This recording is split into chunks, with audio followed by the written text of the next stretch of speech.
हमसे हटके सिपाही हैं, हमें अपना फर्ज निभाना है।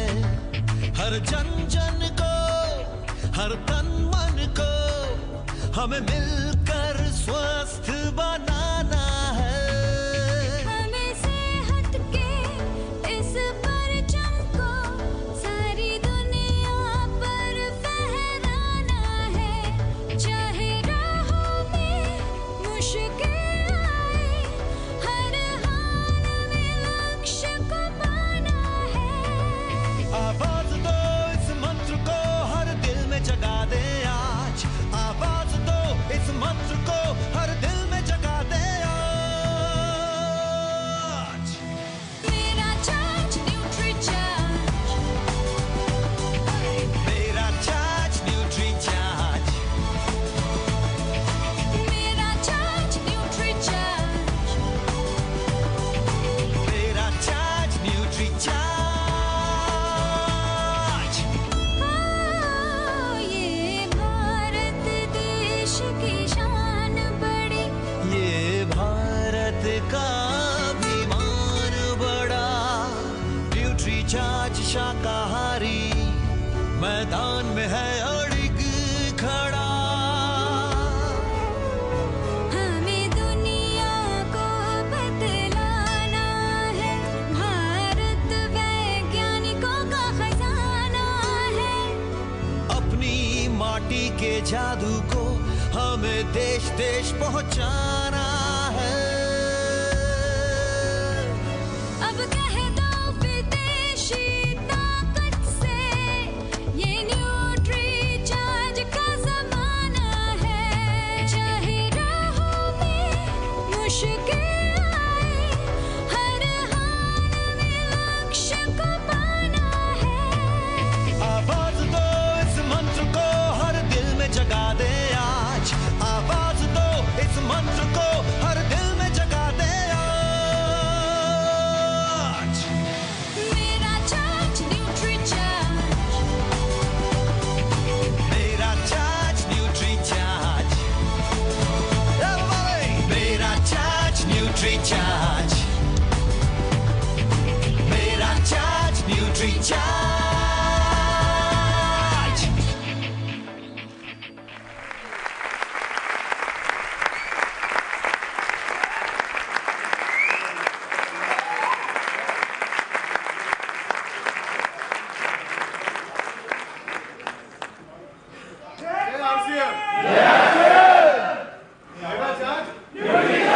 Good morning. लीडर फैक्ट्री की तरफ से आप लोगों का स्वागत है। जैसा शुगर फैक्ट्री होता है उसी तरह लीडर फैक्ट्री होता है। शुगर फैक्ट्री जहां पर शक्कर बनता है, लीडर फैक्ट्री में हम लीडर बनाते हैं। शुगर फैक्ट्री में गन्ने में से शक्कर बनता है और लीडर फैक्ट्री में हम आम आदमी में से लीडर बनाते हैं। 2020, 25, 30, 40, 50, 60, 70, 80 इन सालों में दुनिया को चलाने वाले, देश को चलाने वाले, आरसीएम को चलाने वाले, नेटवर्क मार्केटिंग इंडस्ट्री को चलाने वाले, सेल्स के इंडस्ट्री को चलाने वाले जितने भी लीडर्स होंगे, मेरे को यकीन है कि इसी लीडर फैक्ट्री में बनाया हुआ माल होंगे। तो लीडर फैक्ट्री की तरफ से आप लोगों का स्वागत है। मेरा नाम राजेश टैगोर है और मैं बंगाली नहीं हूं, मैं तेलुगु हूं और मैं उड़ीसा में पैदा हुआ था। वहां पर मैं ग्रेजुएशन तक लिखा पढ़ाई किया। बॉम्बे आया 91 में और कार्बन पेपर सेल्समैन बन गया। मेरे कंपनी अर्जुन मार्केटिंग सर्विसेज में करीबन 10 और सेल्समैन हुआ करते थे। मेरा करीबन 650 रुपए का तनख्वाह था और हर महीना हमको टारगेट दिया गया था 200 पैकेट बेचने का। हमारे कंपनी में पहला महीना जो नंबर 1 हुआ उसने कुछ 175 कुछ बेचा था और 10 लोगों में जो सबसे लास्ट नंबर था मेरा था। मेरे को बॉम्बे में जिंदा रहने के लिए जो भाषाएं आना चाहिए उनमें से कुछ आता नहीं था। ना हिंदी आता था, ना इंग्लिश आता था, ना मराठी आता था, ना गुजराती आता था। मगर दूसरे महीने तक मुझे भाषा में जरा जरा पकड़ हुआ और मेहनत करता गया। दूसरे महीने में ये हमारी कंपनी में जो 10 सेल्समैन थे उसमें से जो 2 नंबर पे था वो 176 किया और 1 नंबर पर मेरा नाम था राजेश टैगोर और 1660 किया। मैंने 1991 सितंबर महीने में नौकरी ढूंढना चालू किया दोबारा और एक येलो पेजेस कंपनी में मेरे को नौकरी मिल गया। येलो पेजेस आप जानते होंगे, हाँ जी, येलो पेजेस इसमें एडवर्टाइजमेंट वगैरह होता है, तो एडवर्टाइजमेंट कलेक्ट करने वाला मैं सेल्समैन बन गया। Dave Thomson associates India private limited नाम का कंपनी था, शायद आप लोगों ने कंपनी का नाम सुना होगा। पूरे भारत में करीबन 8 ब्रांचेस हुआ करते थे, 430 सेल्समैन हुआ करते थे। ये नया कंपनी में येलो पेजेस सेल्समैन बनते हुए करीबन 18 महीना में लगातार मैं ऑल इंडिया नंबर 1 सेल्समैन रहा। ये हर महीना हर साल में ये छपता था, स्टार लाइन नाम का मैगजीन। 80 में मैं all India number 1 group leader बन गया। ये देखिए मेरा फोटोग्राफ, मेरा चार्ज है जय आरसीएम। तो all India number 1 group leader बनाने के बाद करीबन 6 महीने के बाद मेरे को टेरिटरी मैनेजर बना दिया। करीबन 24 टेरिटरी मैनेजर हुआ करते थे वो जमाने में। डेव थॉमसन एसोसिएट्स में I was all India number 1 territory manager. उसके बाद वो लोगों ने बॉम्बे सिटी का मेरे को इंचार्ज बना दिया, सिटी सेल्स मैनेजर। मैंने मेरा 35,000 रुपए का नौकरी और साथ में कमीशन वगैरह मिलता था, करीबन 60,000 95 में कमाता था। वो 60,000 कमाने वाला नौकरी छोड़कर मैंने बिजनेस शुरू किया। बड़ा डेयरिंग वाला फैसला था और मैंने येलो पेजेस कंपनी खोला। अब हुआ यूं था कि 1991 से लेके 1989 से लेके 1995 तक बॉम्बे शहर में करीबन 200 कंपनियां आए थे और ये सभी के सभी कंपनियां ये बोल के आए कि हम येलो पेजेस छापेंगे और एडवांस में पैसा लेके आते थे। कहते थे 6 महीने बाद, 1 साल बाद, 1.5 साल बाद हमारा ये किताब छपेगा। तो लोग पैसा देते थे और लोग पैसा देने के बाद इंतजार करते थे कि किताब छपेगा कब। और जिस दिन किताब छपने का वक्त आता था ये कंपनी गुल हो जाती थी बॉम्बे में। ऐसा बॉम्बे में 1 बार नहीं हुआ, 2 बार नहीं हुआ, 3 बार नहीं हुआ, 10 बार नहीं हुआ, 20 बार नहीं हुआ, 50 बार नहीं, 100 बार नहीं, 200 बार हुआ। येलो पेजेस सेल्समैन बोल के कोई भी अगर मार्केट में जाता था उसको पूरा सीधा पुलिस को दे देते थे। कोई भी आदमी दूसरा कोई भी नौकरी करने को तैयार होता था मगर येलो पेजेस का काम करने को तैयार नहीं होता था। 1993 में एक नया कंपनी आया बॉम्बे में जिसका नाम था टाटा प्रेस येलो पेजेस और हर दिन फुल पेज ऐड आता था टाटा प्रेस का। बोलते थे कि हम टाटा हैं और रतन टाटा का फोटो आता था। हम टाटा हैं, भारत में छोड़कर कहां जाएंगे, हम येलो पेजेस छापेंगे, जुलाई 1994 तक छापेंगे, नहीं छापेंगे तो पैसा वापस कर देंगे। हर दिन फुल पेज ऐड आता था और जब तब तक बॉम्बे में 200 कंपनियां भाग के चले गए थे, लोगों ने पैसा गंवा चुके थे। अब टाटा आके बोल रहा था कि मैं टाटा हूं, मेरे को एडवर्टाइजमेंट दो। तो लोग सोचने लगे अभी टाटा को दे नहीं दे, दे नहीं दे। तो लोगों ने सोचा चलो टाटा है इसीलिए हम लोग, अगर हमारा बजट 10,000 है तो 1,000 का देते हैं एडवर्टाइजमेंट, अगर लाख रुपए है तो 5-10 हजार का देते हैं। ऐसा लोगों ने छोटे छोटे कीमत देकर टाटा को कोशिश किया और टाटा ने जैसा कहा था वादे के मुताबिक 1 जुलाई के दिन Tata press yellow pages Bombay में छाप के रिलीज कर दिया, बॉम्बे के इतिहास में पहली बार। और ये रिलीज करते करते तूफान जैसा हो गया।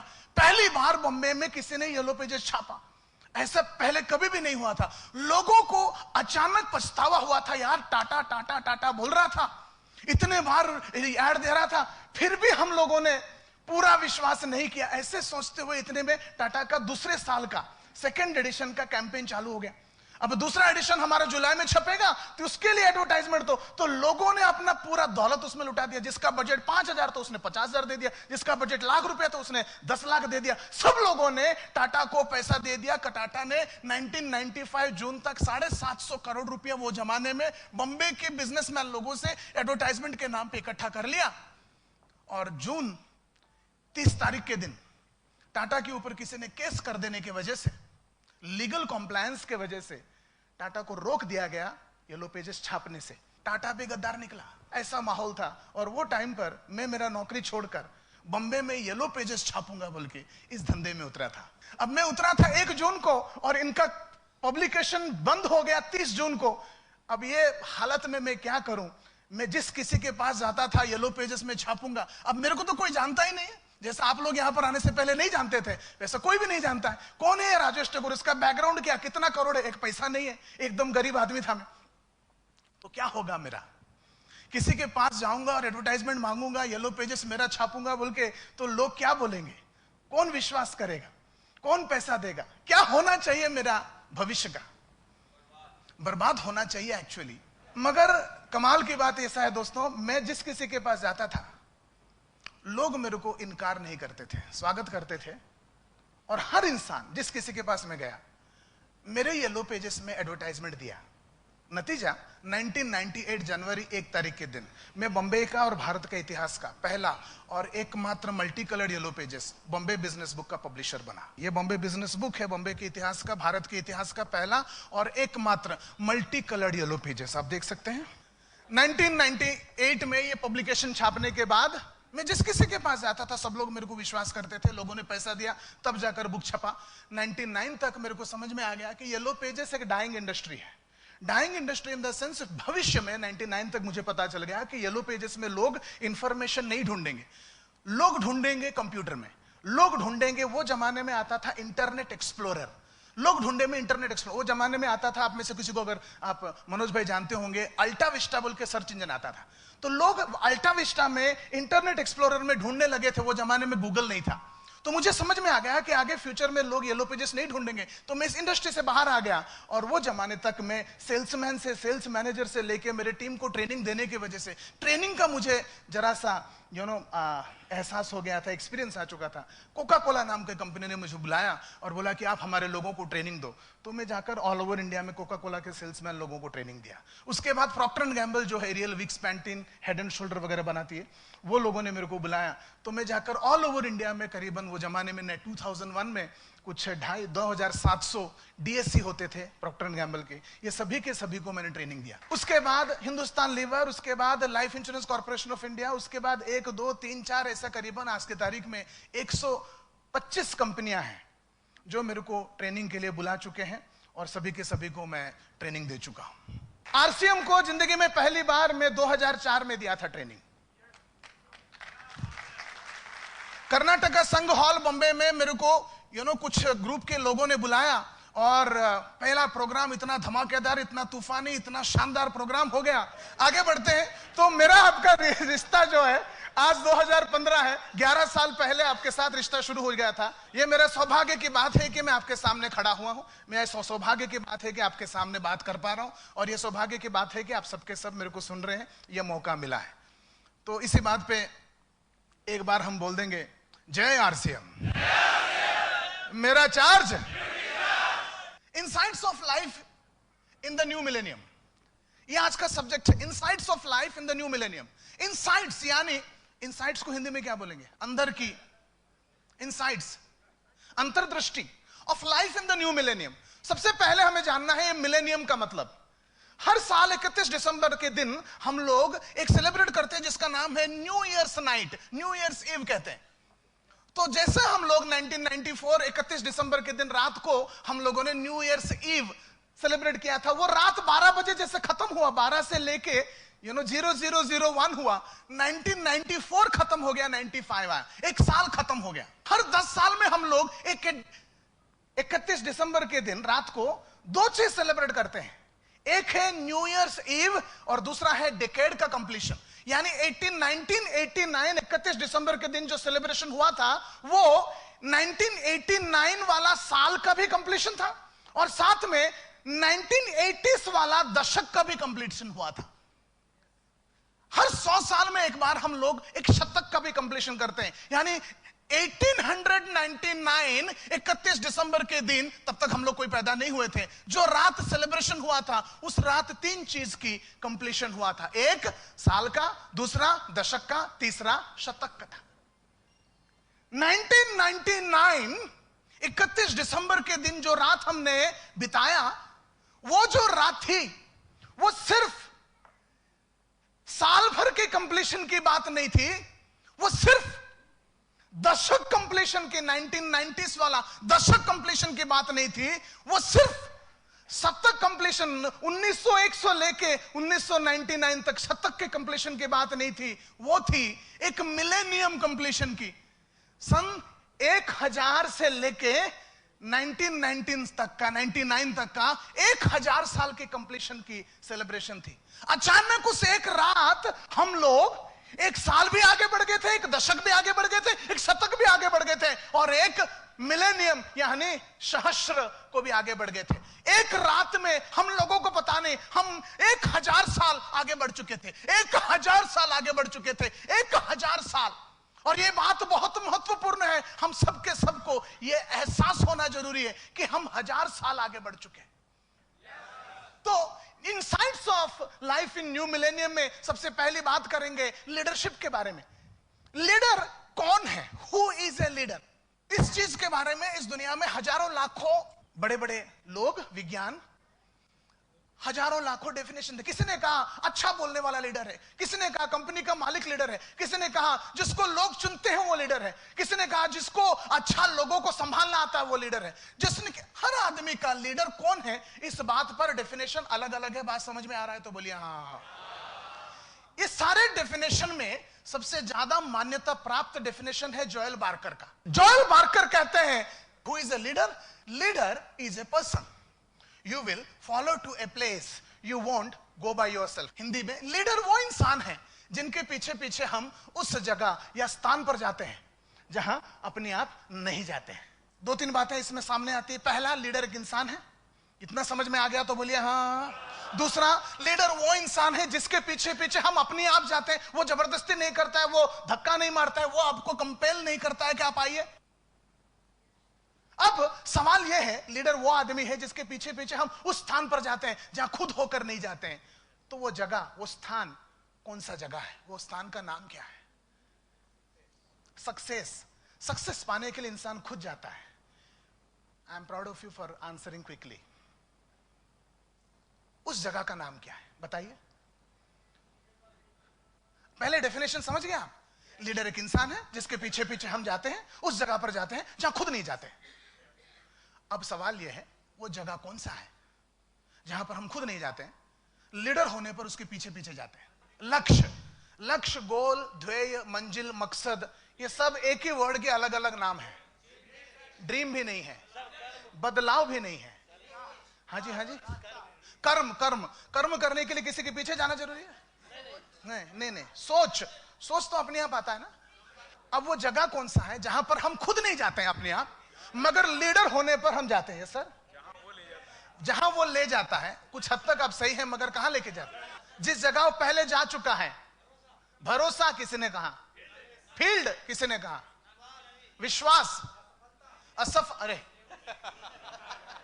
असफलता के पीछे हम किसी के, उस जगह का नाम है दोस्तों, हजार किसी को भी नहीं मिलेगा, मेरे पास ही रहेगा। उस जगह का नाम है, ध्यान से दीजिए ना, ये बहुत गहरा सब्जेक्ट है, अगले 1000 साल हर दिन हमको काम आने वाला सब्जेक्ट है।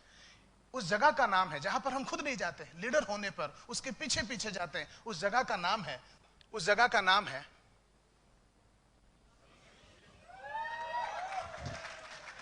अब ये डेफिनेशन को अगर दोबारा हम देखेंगे तो इसका मतलब समझ में आएगा। लीडर वो इंसान है जिसके पीछे पीछे हम अपने आप भविष्य पाने के लिए जाते हैं। लीडर वो इंसान है जिसके पीछे पीछे हम भविष्य को पाने के लिए जाते हैं। जहां जहां भविष्य है वहां वहां लीडरशिप है, लोग अपने आप आपके पीछे आएंगे। जहां जहां भविष्य नहीं है वहां वहां लीडरशिप नहीं है, लोग आपके पीछे नहीं आएंगे। आप जाते हो रोज आरसीएम के लोगों में जुड़ने को कोशिश करते हो, न्यूट्रीचार्ज बेचने को कोशिश करते हो, बहुत सारे बातें होता है, मगर याद रखिए लोग जुड़ेंगे तब, लोग आपके बात सुनेंगे तब जब उनको आपकी बातों में भविष्य नजर आता है। पिछले साल तक हमको भविष्य नजर आया था भारतवासियों को मनमोहन सिंह के पास, कांग्रेस के, तो हमने मनमोहन सिंह को प्रधानमंत्री बनाया। उसके बाद 2014 में हमको लगा भविष्य नरेंद्र मोदी के साथ अच्छा है, तो हमने तुरंत अपना लीडर बदल दिया और नरेंद्र मोदी जहां लेके जाते हम वहां जाते हैं। हर जगह पर, वो माँ बाप की केस हो, कंपनी की बात हो, एक ऑर्गेनाइजेशन की बात हो, एक ग्रुप की बात हो या एक देश की बात हो, हर जगह पर लीडर वो है जो भविष्य बताता है। लीडर वो है जो भविष्य की तरह जुड़ा हुआ है। लीडर वो है जिसके साथ भविष्य जुड़ा हुआ है। आज ये सब्जेक्ट के ऊपर गहराई से जानना जरूरी है, क्योंकि आज के बाद हम लोगों को एक ही चीज आगे लेके जा सकता है, वो है भविष्य। भविष्य के बारे में एकमात्र चीज गारंटीड है जिसको कहते हैं अनसर्टेनिटी। अनसर्टेनिटी का हिंदी में मतलब है अस्थिरता। अनसर्टेनिटी, अस्थिरता, क्या होगा पता ना होना, ये एकमात्र चीज है जो हम सबके भविष्य के साथ जुड़ा हुआ है। कल सेंसेक्स जो है बाजार, शेयर बाजार 350 पॉइंट गिर गया, उससे पहले 650 पॉइंट गिर गया, पिछले 2 दिन में 1000 पॉइंट गिर गया है। अब सेंसेक्स का क्या होगा, अनसर्टेन है।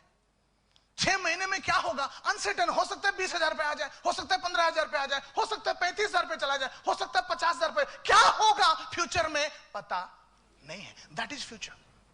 हर चीज के बारे में आपका भविष्य क्या होगा पता नहीं है। That is uncertainty. You know, uncertainty इस प्रकार है कि ये जो गोलकीपर है इसके जैसा हाल है हम सबका। हम गोल को रोक पाएंगे नहीं रोक पाएंगे ये भी पता नहीं। एकमात्र चीज गारंटीड है, वो गोल मारने वाला है। शायद वो भी अनसर्टेन है, मारेगा कभी नहीं। लाइफ एग्जैक्टली इस तरह है। फ्यूचर में क्या होगा पता नहीं। और ऐसे हालात में कहते हैं अस्थिरता एकमात्र चीज है जो निश्चित है। आपको अगर परिवर्तन पसंद नहीं तो आपको हर चीज बेमतलब का लगेगा।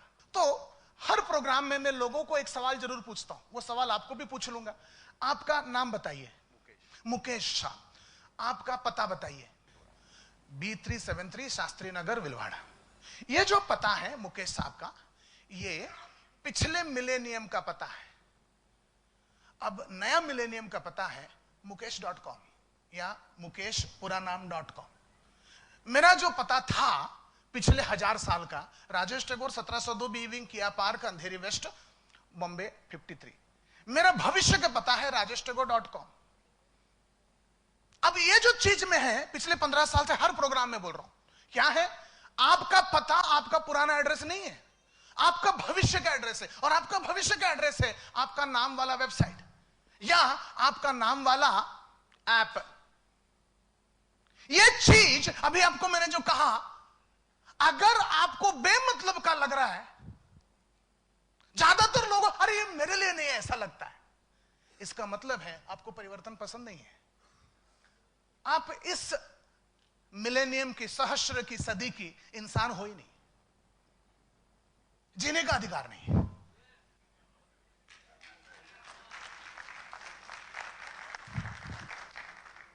न्यूट्री चार्ज बाद में बताऊंगा मैं डिटेल में। ये अगले 1000 साल का प्रोडक्ट है। पिछले 1000 साल के जो इंसान है उसको समझ में नहीं आएगा। अगर तुम्हारे ग्रुप के लोगों को न्यूट्री चार्ज समझ में नहीं आते हैं, मतलब तुम इंसानों को नहीं जानवरों को भरा है।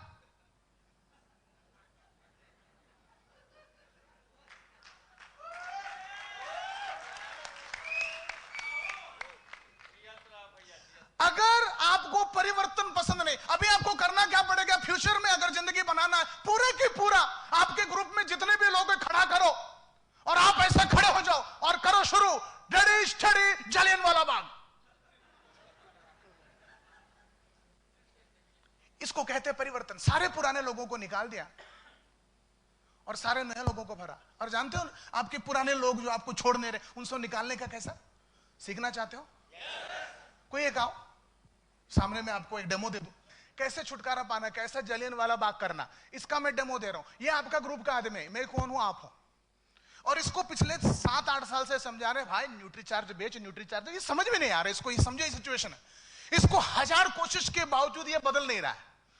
अब इसको निकालने का आपको समझ में आ गया ना? इसको कैसे निकालते हैं? क्या? अरे बाबा, तुम सिखाओगे कि मैं सिखाऊं? क्या नाम है आपका? रवि कुमार। मैं तुम्हारा कौन हूं? अपलाइन हूं। रवि कुमार, मेरे को छोड़ दे यार,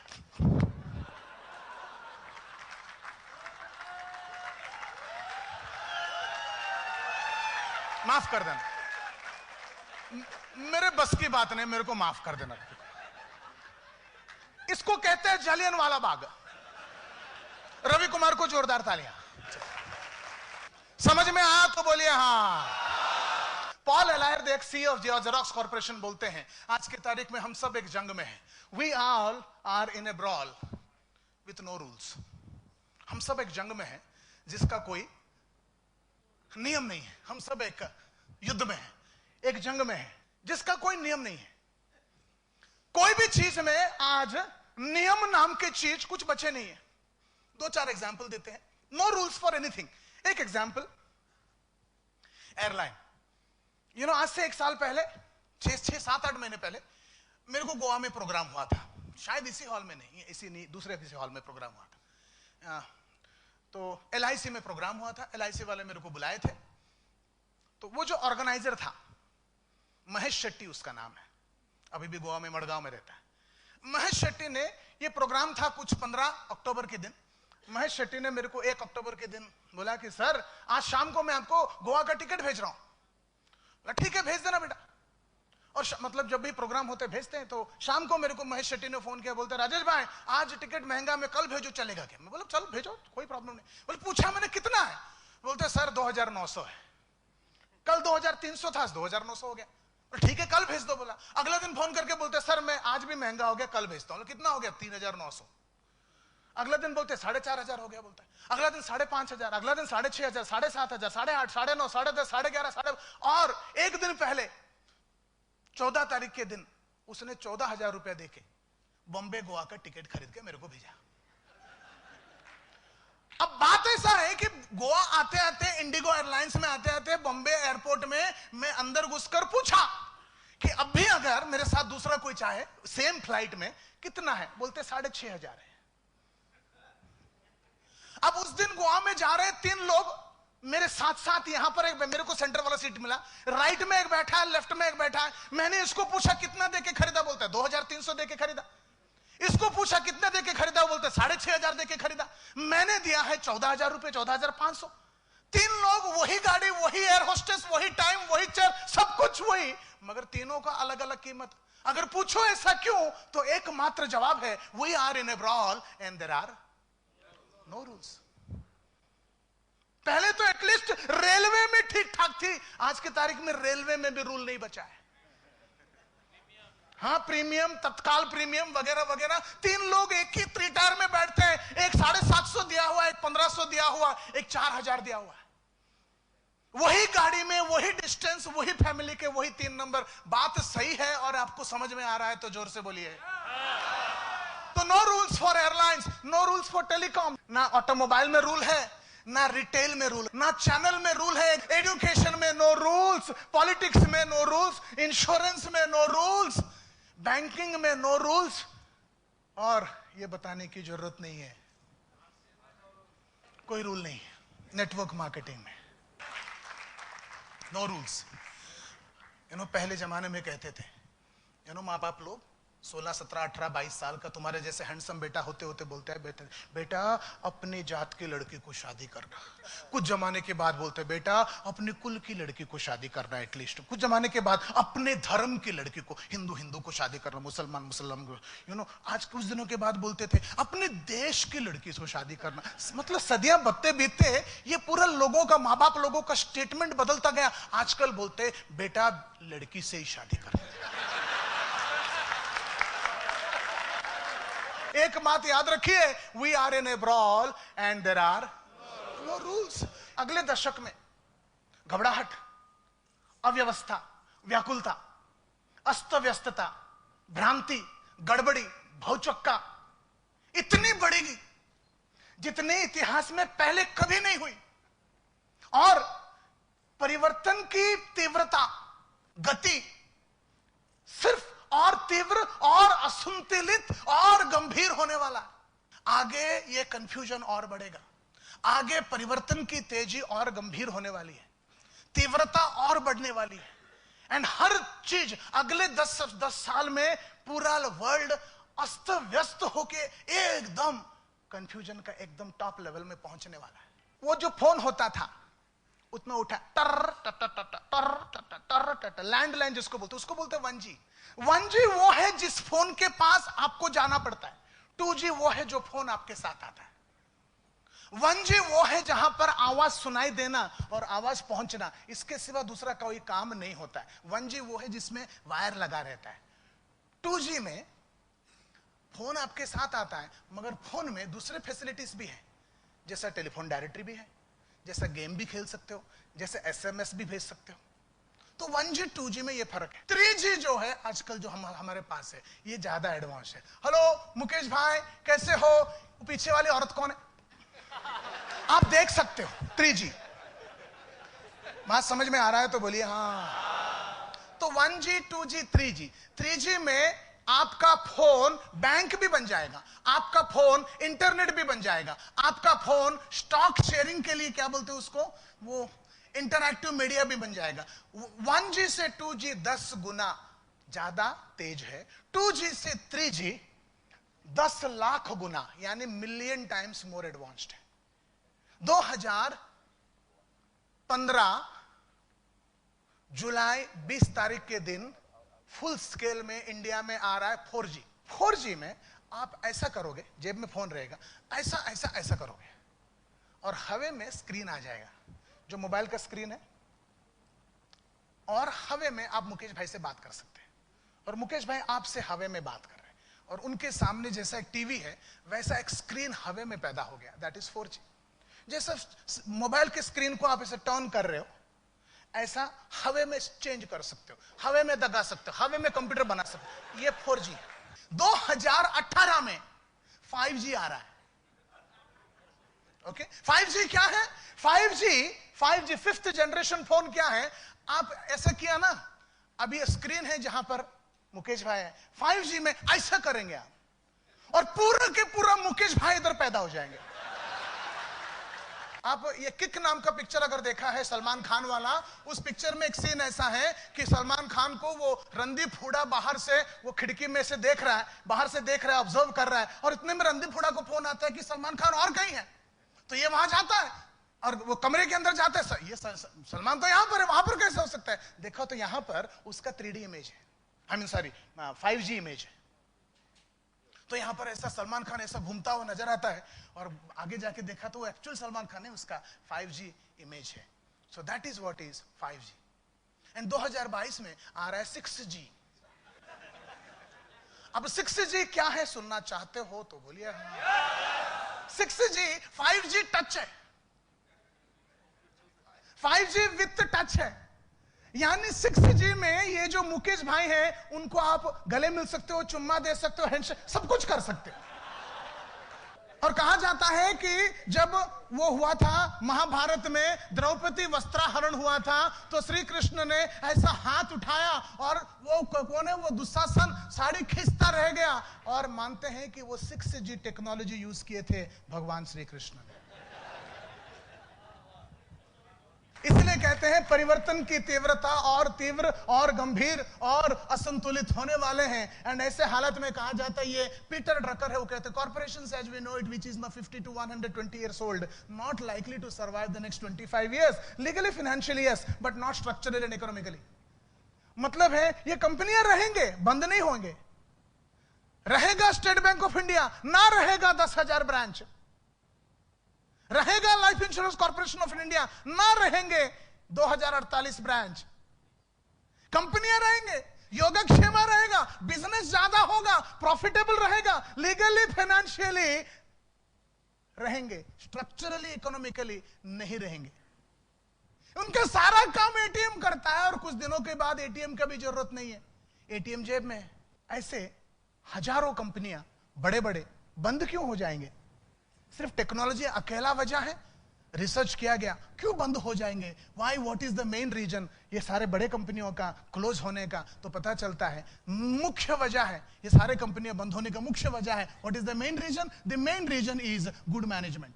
इनका कंपनियों का मैनेजमेंट अच्छा है इसलिए बंद हो जाएंगे। लिखा है देखिए, good management was the most powerful reason leading firms fail to stay atop their industries. ये लोगों ने सब काम अच्छा किया इसलिए बंद हो गए, इतना ही लिखा है। इसलिए कहते हैं good is not good enough, अच्छा काफी नहीं है। अगर आपको किसी ने कहा कि आप अच्छे आदमी हो तो समझ लेना इससे बुरा गाली नहीं है। मैं जिंदगी में कभी भी कोई प्रोग्राम गुड मॉर्निंग बोल के स्टार्ट नहीं करता, मेरा हमेशा शुरू होता है ग्रेट मॉर्निंग के साथ। Great morning, great afternoon, great evening, great night. Good का जमाना गया, जिंदा रहना है तो ग्रेट होना पड़ेगा। वैसे कहते हैं कंपनी को खत्म करना, मार डालना आसान है बदलने से। जी मतलब ये वो कंपनी है जो आज से 120 साल पहले पैदा हुआ था, थॉमस एडिसन ने पैदा किया था जनरल इलेक्ट्रिक्स, और 1800 वाला सदी में सबसे ज्यादा प्रॉफिट कमाने वाला कंपनी था। 1901 से लेके 1999 तक ये सबसे बढ़िया पैसा कमाने वाला कंपनी था। सन 2000 के बाद आज तक सारे दुनिया के सारे कंपनियों में सबसे ज्यादा आगे प्रॉफिट देता हुआ एकमात्र कंपनी पिछले 150 साल से जो चल रहा है वो है जी। बाकी सब कंपनियां पहले अच्छे चलते थे, आजकल लॉसेस में है। पहले बढ़िया चलते थे, आजकल बंद हो गए। मगर जी एक ऐसा कंपनी है जो बंद नहीं पड़ा। तो रिसर्च किया गया जी का ऐसा क्या खास बात है, तो पता चला जी का नया तरीका है dyb.com, जिसका मतलब है destroyyourbusiness.com। जी ने अपने सारे बिजनेस को खत्म कर डाला। जितने भी धंधे अच्छे चलते थे वो सबके सबको मार डाला, और जो जो लोगों ने वो नहीं किया वो सबके सब बर्बाद हो गए। जो लोगों ने किया वो बचे। 2003 में भारत में सबसे ज्यादा चलने वाला गाड़ी था क्वालिस, टोयोटा क्वालिस। और टोयोटा क्वालिस 2 साल का उसका वेटिंग पीरियड था। अचानक टोयोटा ने फैसला किया कि आज के बाद टोयोटा क्वालिस बंद। क्वालिस बंद। लोगों ने बोला यार क्वालिस क्यों बंद कर रहे हो, क्वालिस चाहिए हमको क्वालिस दो। मगर टोयोटा वालों को समझ में आ गया कि टोयोटा को अगर जिंदा रहना है तो क्वालिस को मारना पड़ेगा। और यही चीज नहीं किया था एम्बेसडर ने, और यही चीज नहीं किया था बजाज चेतक ने, और यही चीज नहीं किया था टीवीएस 50 ने, और यही चीज नहीं किया था लूना ने, और यही चीज नहीं किया था कैल्ट्रॉन ने, और यही चीज नहीं किया था मेल्ट्रॉन ने। इनको लगा हमारा धंधा चलेगा, हमको क्या होगा। अरे तेरा धंधा चल रहा है तो बंद कर, नहीं तो तू बंद पड़ेगा। बोलते सारे तकलीफें, दिक्कतें, परेशानियां शुरू होते हैं एक कंपनी के अंदर, एक इंसान के अंदर 2 द्वंद्वों से, इनहेरेंट कॉन्फ्लिक्ट बोलते हैं, अंदरूनी द्वंद्व से, कि अभी जितना चल रहा है उसको संभालो, यहां नया ऐसे बनाओ जो आगे चलेगा। अभी जो है उसको छोड़ नहीं पाते हैं, और जब तक इसको छोड़ेंगे नहीं नया बनेगा नहीं। सीढ़ी जब चढ़ते हो ना, जब तक ये नीचे का छोड़ोगे नहीं ऊपर जाओगे नहीं, उसको जब तक छोड़ोगे नहीं नीचे ऊपर जाओगे नहीं, इसको छोड़ोगे नहीं ऊपर जाओगे नहीं। हम लोग नीचे को छोड़ते ही नहीं है।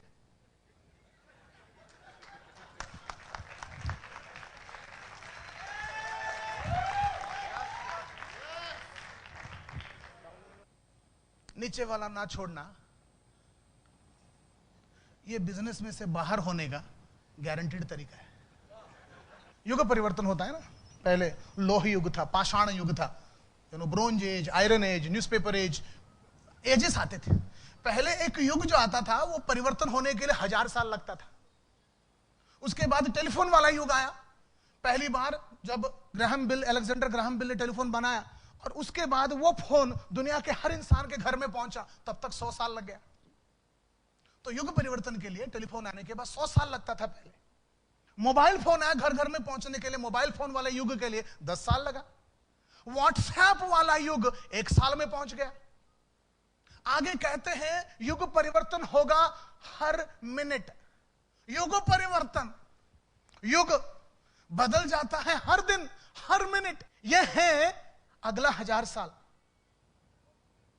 यह है अगला 1000 साल। पहले कहते थे बड़ी छोटी को मारती थी, खाती थी। बड़ी छोटी को तालाब में बड़ी मछली छोटी को खा जाती थी। पहले बड़ी छोटी को खा जाती थी। अब कौन किसको खा रहा है? छोटी बड़ी को नहीं खा रहा है। वही चीज समझिए आप। बड़ी मर रही नहीं, कौन किसको खा रहा है? कोई किसी को खा रहा है।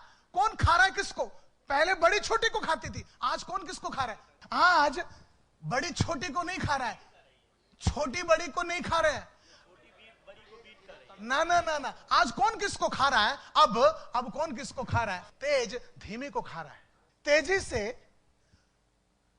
न्यूट्रीचार्ज के बारे में 1000 लोगों को मिलने वाला आदमी धीमी से 1000 लोगों को मिलने वाला आदमी को खा जाता है।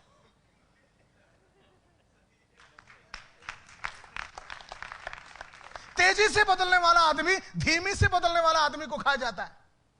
मेरे नजर में दोस्तों इस पूरे कमरे का हीरो जानते हो कौन है? मोहम्मद जाहिद। आए नहीं तो क्या हुआ, वो हीरो है। 11 लाख की सेल किया, 12 लाख की सेल किया, जो कुछ किया वो हीरो है। और अपने को वैसा बनने का है। वो तेजी से बदल रहे हैं और वो क्या कर रहे हैं लोगों को समझ में नहीं आ रहा है।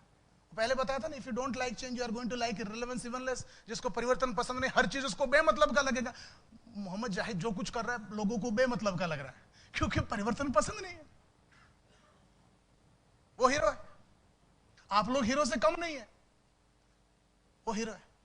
आगे बढ़ते हैं हम लोग। तेजी से बदलो, तेजी से अपने आप को परिवर्तन करो। चेंज बिफोर अदर्स, दूसरे बदलने से पहले अपने आप को बदल डालो। तेजी से change before others, catch before others, दूसरे पकड़ने से पहले पकड़ो। Life time employment is over. The days of stable jobs at large corporations, settled jobs large corporation के जमाना गया। मेरे पिताजी के जमाने में एक बार नौकरी मिल गया तो 40 साल तक जिंदगी लग जाते थे बस। आजीवन वेतन वाले नौकरियों का जमाना खत्म। मैं जानता हूं बहुत सारे लोग आरसीएम में ऐसे हैं जो नौकरी के साथ साथ कर रहे हैं, नौकरी नहीं छोड़ रहे हैं। उस दिन तक छोड़ेंगे नहीं जब तक नौकरी वाले फट करके निकाले नहीं, या जब तक कंपनी बंद होगा नहीं। और इनको जानना जरूरी है, वी हैव टू चेंज। ये एकमात्र चीज है। फ्यूचर एकदम हाईटेक वर्ल्ड है।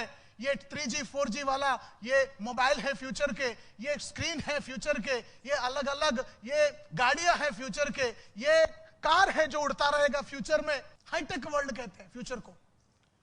2020 तक हाईटेक। हर इंसान के बदन में एक चिप डाल देंगे। यूआईडी था ना, वो यूनिक आइडेंटिटी चिप मिल जाएगा और आपका पहचान होगा वो चिप। ये चिप जो है जो आपके बदन में डालेंगे, ये आपका सब कुछ है। बैंक अकाउंट है, पासपोर्ट है, ड्राइविंग लाइसेंस है, इंश्योरेंस पॉलिसी है, हेल्थ कार्ड है, आधार कार्ड भी है, चलो आरसीएम का कार्ड भी है, चलो। और इसके अंदर सब कुछ है। तुम्हारा क्रिमिनल रिकॉर्ड है उसके अंदर, तुम्हारा ट्रैफिक ऑफेंस रिकॉर्ड, सब कुछ है तुम्हारा। ये फ्यूचर है भाइयों। ऑटोमेटिक इलेक्ट्रॉनिक बैंक्स, ये फ्यूचर है। नैनो सैटेलाइट, ये फ्यूचर है। पाउडर साइज्ड कैमरास, ये भविष्य है। ड्रोन कैमरा भविष्य है। फोल्डेबल पेपर टीवी भविष्य है। करप्शन लेस वर्ल्ड, ये भविष्य है। Paperless world. और 4G services and application, 5G services. Swing broken arm, पहले हाथ टूट गया तो हाथ जाता था, अब फ्यूचर में ऐसा नहीं। जैसे कपड़े सिला देते हैं ना, हाथ को सिला देंगे, पैर को सिला देंगे, हर चीज को। बायोटेक्नोलॉजी इनोवेशन है।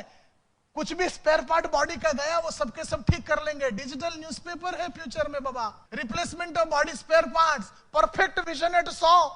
अभी चश्मा लगाना पड़ता है, 4 साल के बाद चश्मा लगाने की जरूरत नहीं, आजीवन एकदम मस्त देख सकते हो। सेकंड होम इन मून, अभी फ्यूचर में मकान लेंगे मून में, चंद्रमा पे। स्पेस हॉलिडेज, छुट्टी मनाएंगे गोवा में नहीं। आरसीएम का 2022 का मीटिंग होगा स्पेस में। ड्राइवरलेस व्हीकल ऑलरेडी आ चुका है। इस गाड़ी का खास बात है कि स्टीयरिंग है ही नहीं, उसको बता देने के इधर लेके छोड़ देना, बस वो लेके छोड़ देगा गाड़ी। ड्राइवर की जरूरत ही नहीं है। आज जितने भी इंडिया में ड्राइवर है उन लोगों को 5 साल के अंदर नौकरियां खत्म होने वाले हैं। सब्जी वालों को तो वैसे भी लूट चुके हैं। कहते हैं इसीलिए डिस्टिंक्ट और एक्सटिंक्ट, जिसका मतलब है बदलो या निकलो। Story of island of fisherman. एक द्वीप होता था जहां पर मछुआरे रहते थे और इनके हाथ में एक लकड़ा होता था, लकड़े में एक किल्ला होता था। ये समुद्र में मछली को देखते थे, ढूंढते थे, जैसा मछली मिला ठपक करके मारते थे और मछली के बदन के अंदर ये कांटा घुसता था और उसको लेके आते थे। शाम तक ये मछलियां बेचते थे। ऐसा इनका जिंदगी चलता था। हजारों साल से उनका जिंदगी वैसे ही चलता था। अचानक इस द्वीप में एक आदमी को मिल गया नया टेक्नोलॉजी, जिसका नाम है जाल, नेट। ये नए टेक्नोलॉजी के साथ बाकी 200 लोग द्वीप के सुबह सुबह मच्छी पकड़ने चले गए। ये आदमी गया 10 बजे और वापस आया 12 बजे। बाकी लोग पूरा दिन फिशिंग करते हैं, ये 2 घंटा फिशिंग किया। ये 200 लोगों ने जितना मछली पकड़ा उनसे डबल ये 2 घंटे में पकड़ लिया। किसके सहारे? जाल के सहारे। अब ये नया आदमी, एक आदमी 200 से ज्यादा लोगों का मछली पकड़ के जब लाता है, ये पुराने तरीके के पकड़ने वाले मछुआरे जो हैं उनका जिंदगी का क्या है? अभी तुम कितने भी अच्छा पकड़ लो, तुम कितने भी ज्यादा पकड़ लो, तुम्हारा काम करने का तरीका अब आउटडेटेड हो गया है। तुम खत्म। अब अगर तुमको जिंदा रहना है तो मछलियां पकड़ना छोड़ के और कुछ नया सीखना पड़ेगा, जिसको कहते हैं परिवर्तन। बात समझ में आ रहा है तो बोलिए हाँ। नाउ ये हालत जो है मछली पकड़ने वालों के बारे में नहीं है, दुनिया में हर नौकरी के बारे में ये हाल है। पेंटर्स ऑफ मराठा मंदिर बॉम्बे में, उसके पीछे फेडरेशन ऑफ इंडियन पेंटर्स बोल के एक एसोसिएशन है। यहां पर भारत के पूरे 40,000 पेंटर लोग मेंबरशिप लिया हुए थे। आज से 20 साल पहले कोई भी बड़ा पिक्चर रिलीज हो या कोई भी इलेक्शन हो तो बड़े बड़े कटआउट बनाने के लिए इनको कॉन्ट्रैक्ट मिलता था। ये शोले का देखिए ना, ये पुराने जमाने का फोटो है।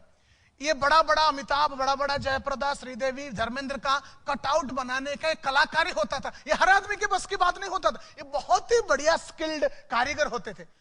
1995 में आ गया flex printing, digital printing.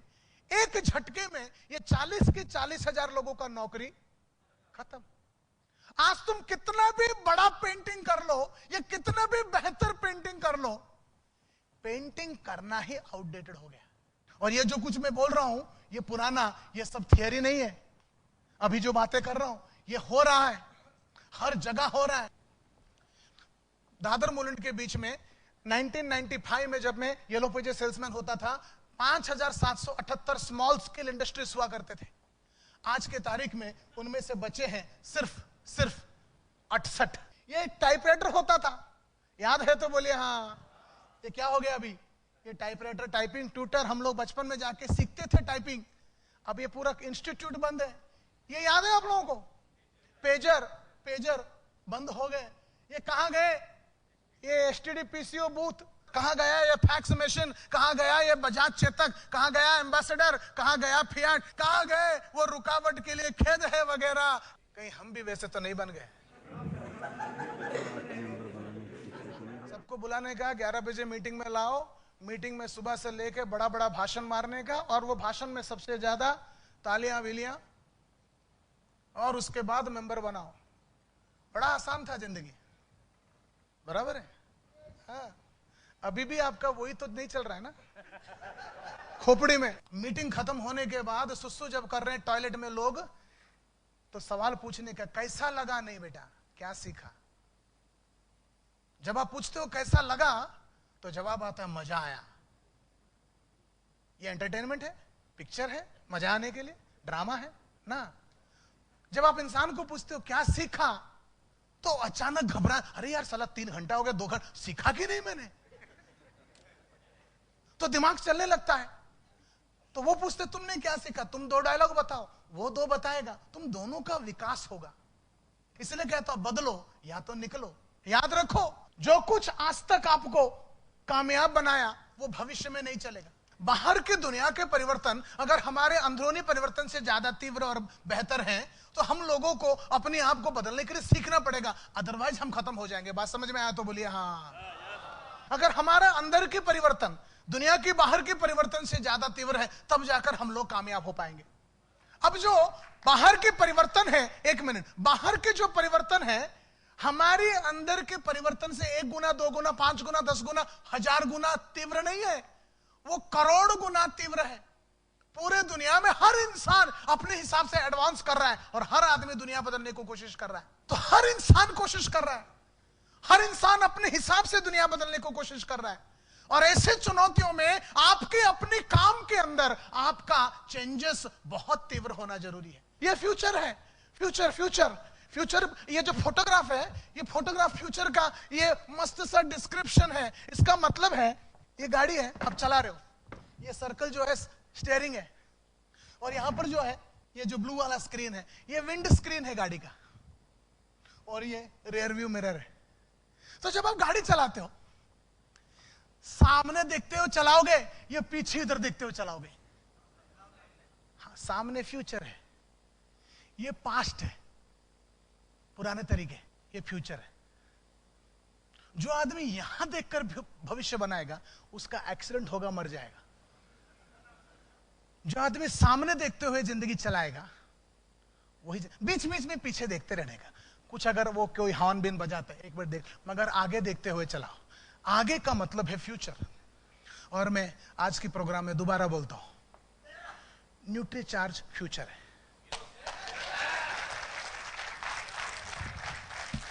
Paul Zane Pilzer जो है, इसने किताब लिखा है the wellness revolution, how to make your fortune in the next $1 trillion industry. $1 trillion यानी 1000 करोड़ हर साल कमाने वाला इंडस्ट्री वेलनेस इंडस्ट्री है।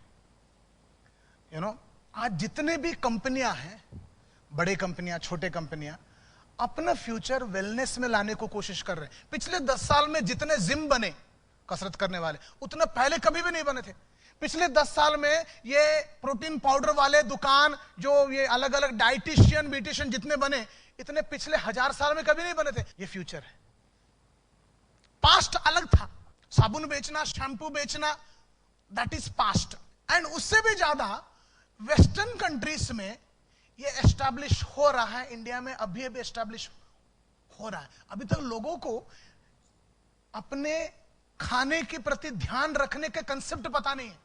सेहत के प्रति ध्यान रखना, डाइट कितना इंपॉर्टेंट है, और जो इंग्रेडिएंट्स ऑफ हेल्थ होते हैं, वो 7 इंग्रेडिएंट जो मनोज भाई बताते हैं, वो सातों के सातों कितना महत्वपूर्ण है, जो आपके किताब में लिखा गया है। ये वाला किताब आपके पास होगा, इसमें जो जो लिखा है कितना महत्वपूर्ण है, ये लोगों को समझ में भारत में आया नहीं है। आज भारत में 125 करोड़ लोग हैं और अगले 10 साल में 150 करोड़ हो जाएंगे। वर्ल्ड्स मोस्ट पॉपुलस कंट्री बन जाएगा भारत। ये सभी के सभी को हर दिन सुबह रात लगेगा आपके न्यूट्रीचार्ज के प्रोडक्ट। ये फ्यूचर है। मैं खुद लेता हूं, मैं रनर हूं, मैराथन रनर। मैं हर दिन 12 किलोमीटर दौड़ता हूं।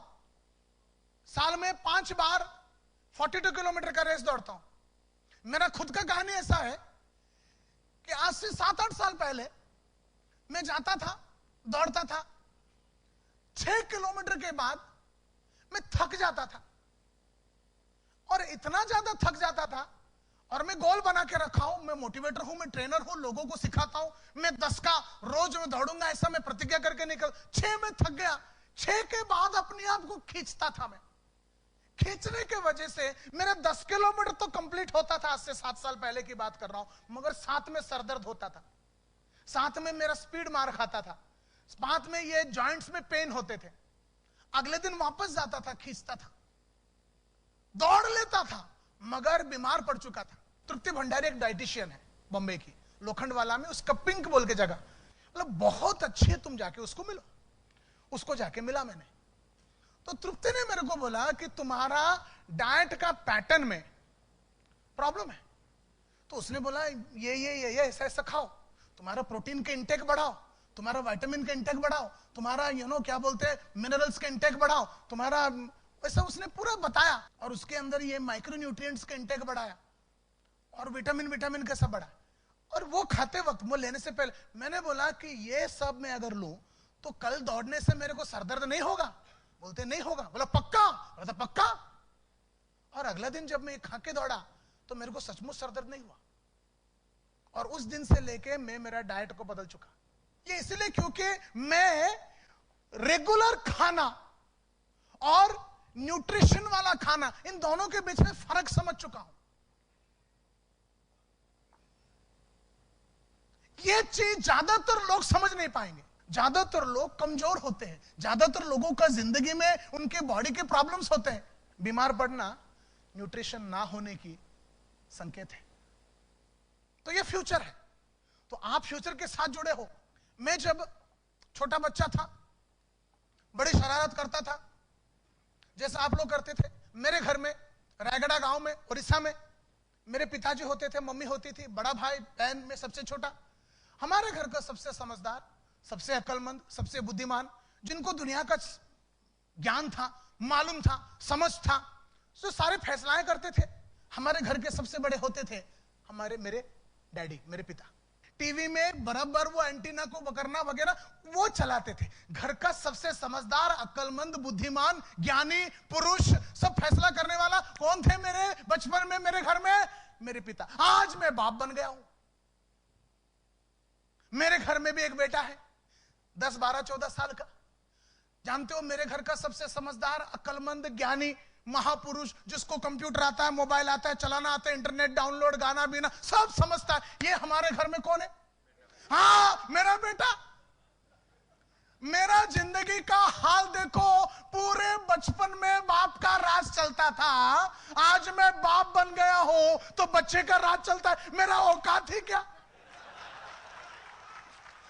और दोस्तों, जब जब मैं ये बातें करता हूं, सबके सब लोग बोलते हैं राजेश भाई फिक्र मत करो, हम सब तुम्हारे साथ हैं होलसेल में। हम सबके साथ ही। ऐसा क्यों? क्योंकि अपने भी बाप का राज चलता था, आजकल अपने भी बच्चों का। ऐसा क्यों? पता चला, रिसर्च के बाद सच्चा खबर निकाला। हम सबका जानते हो फॉल्ट क्या है? पैदा होने की मुहूर्त।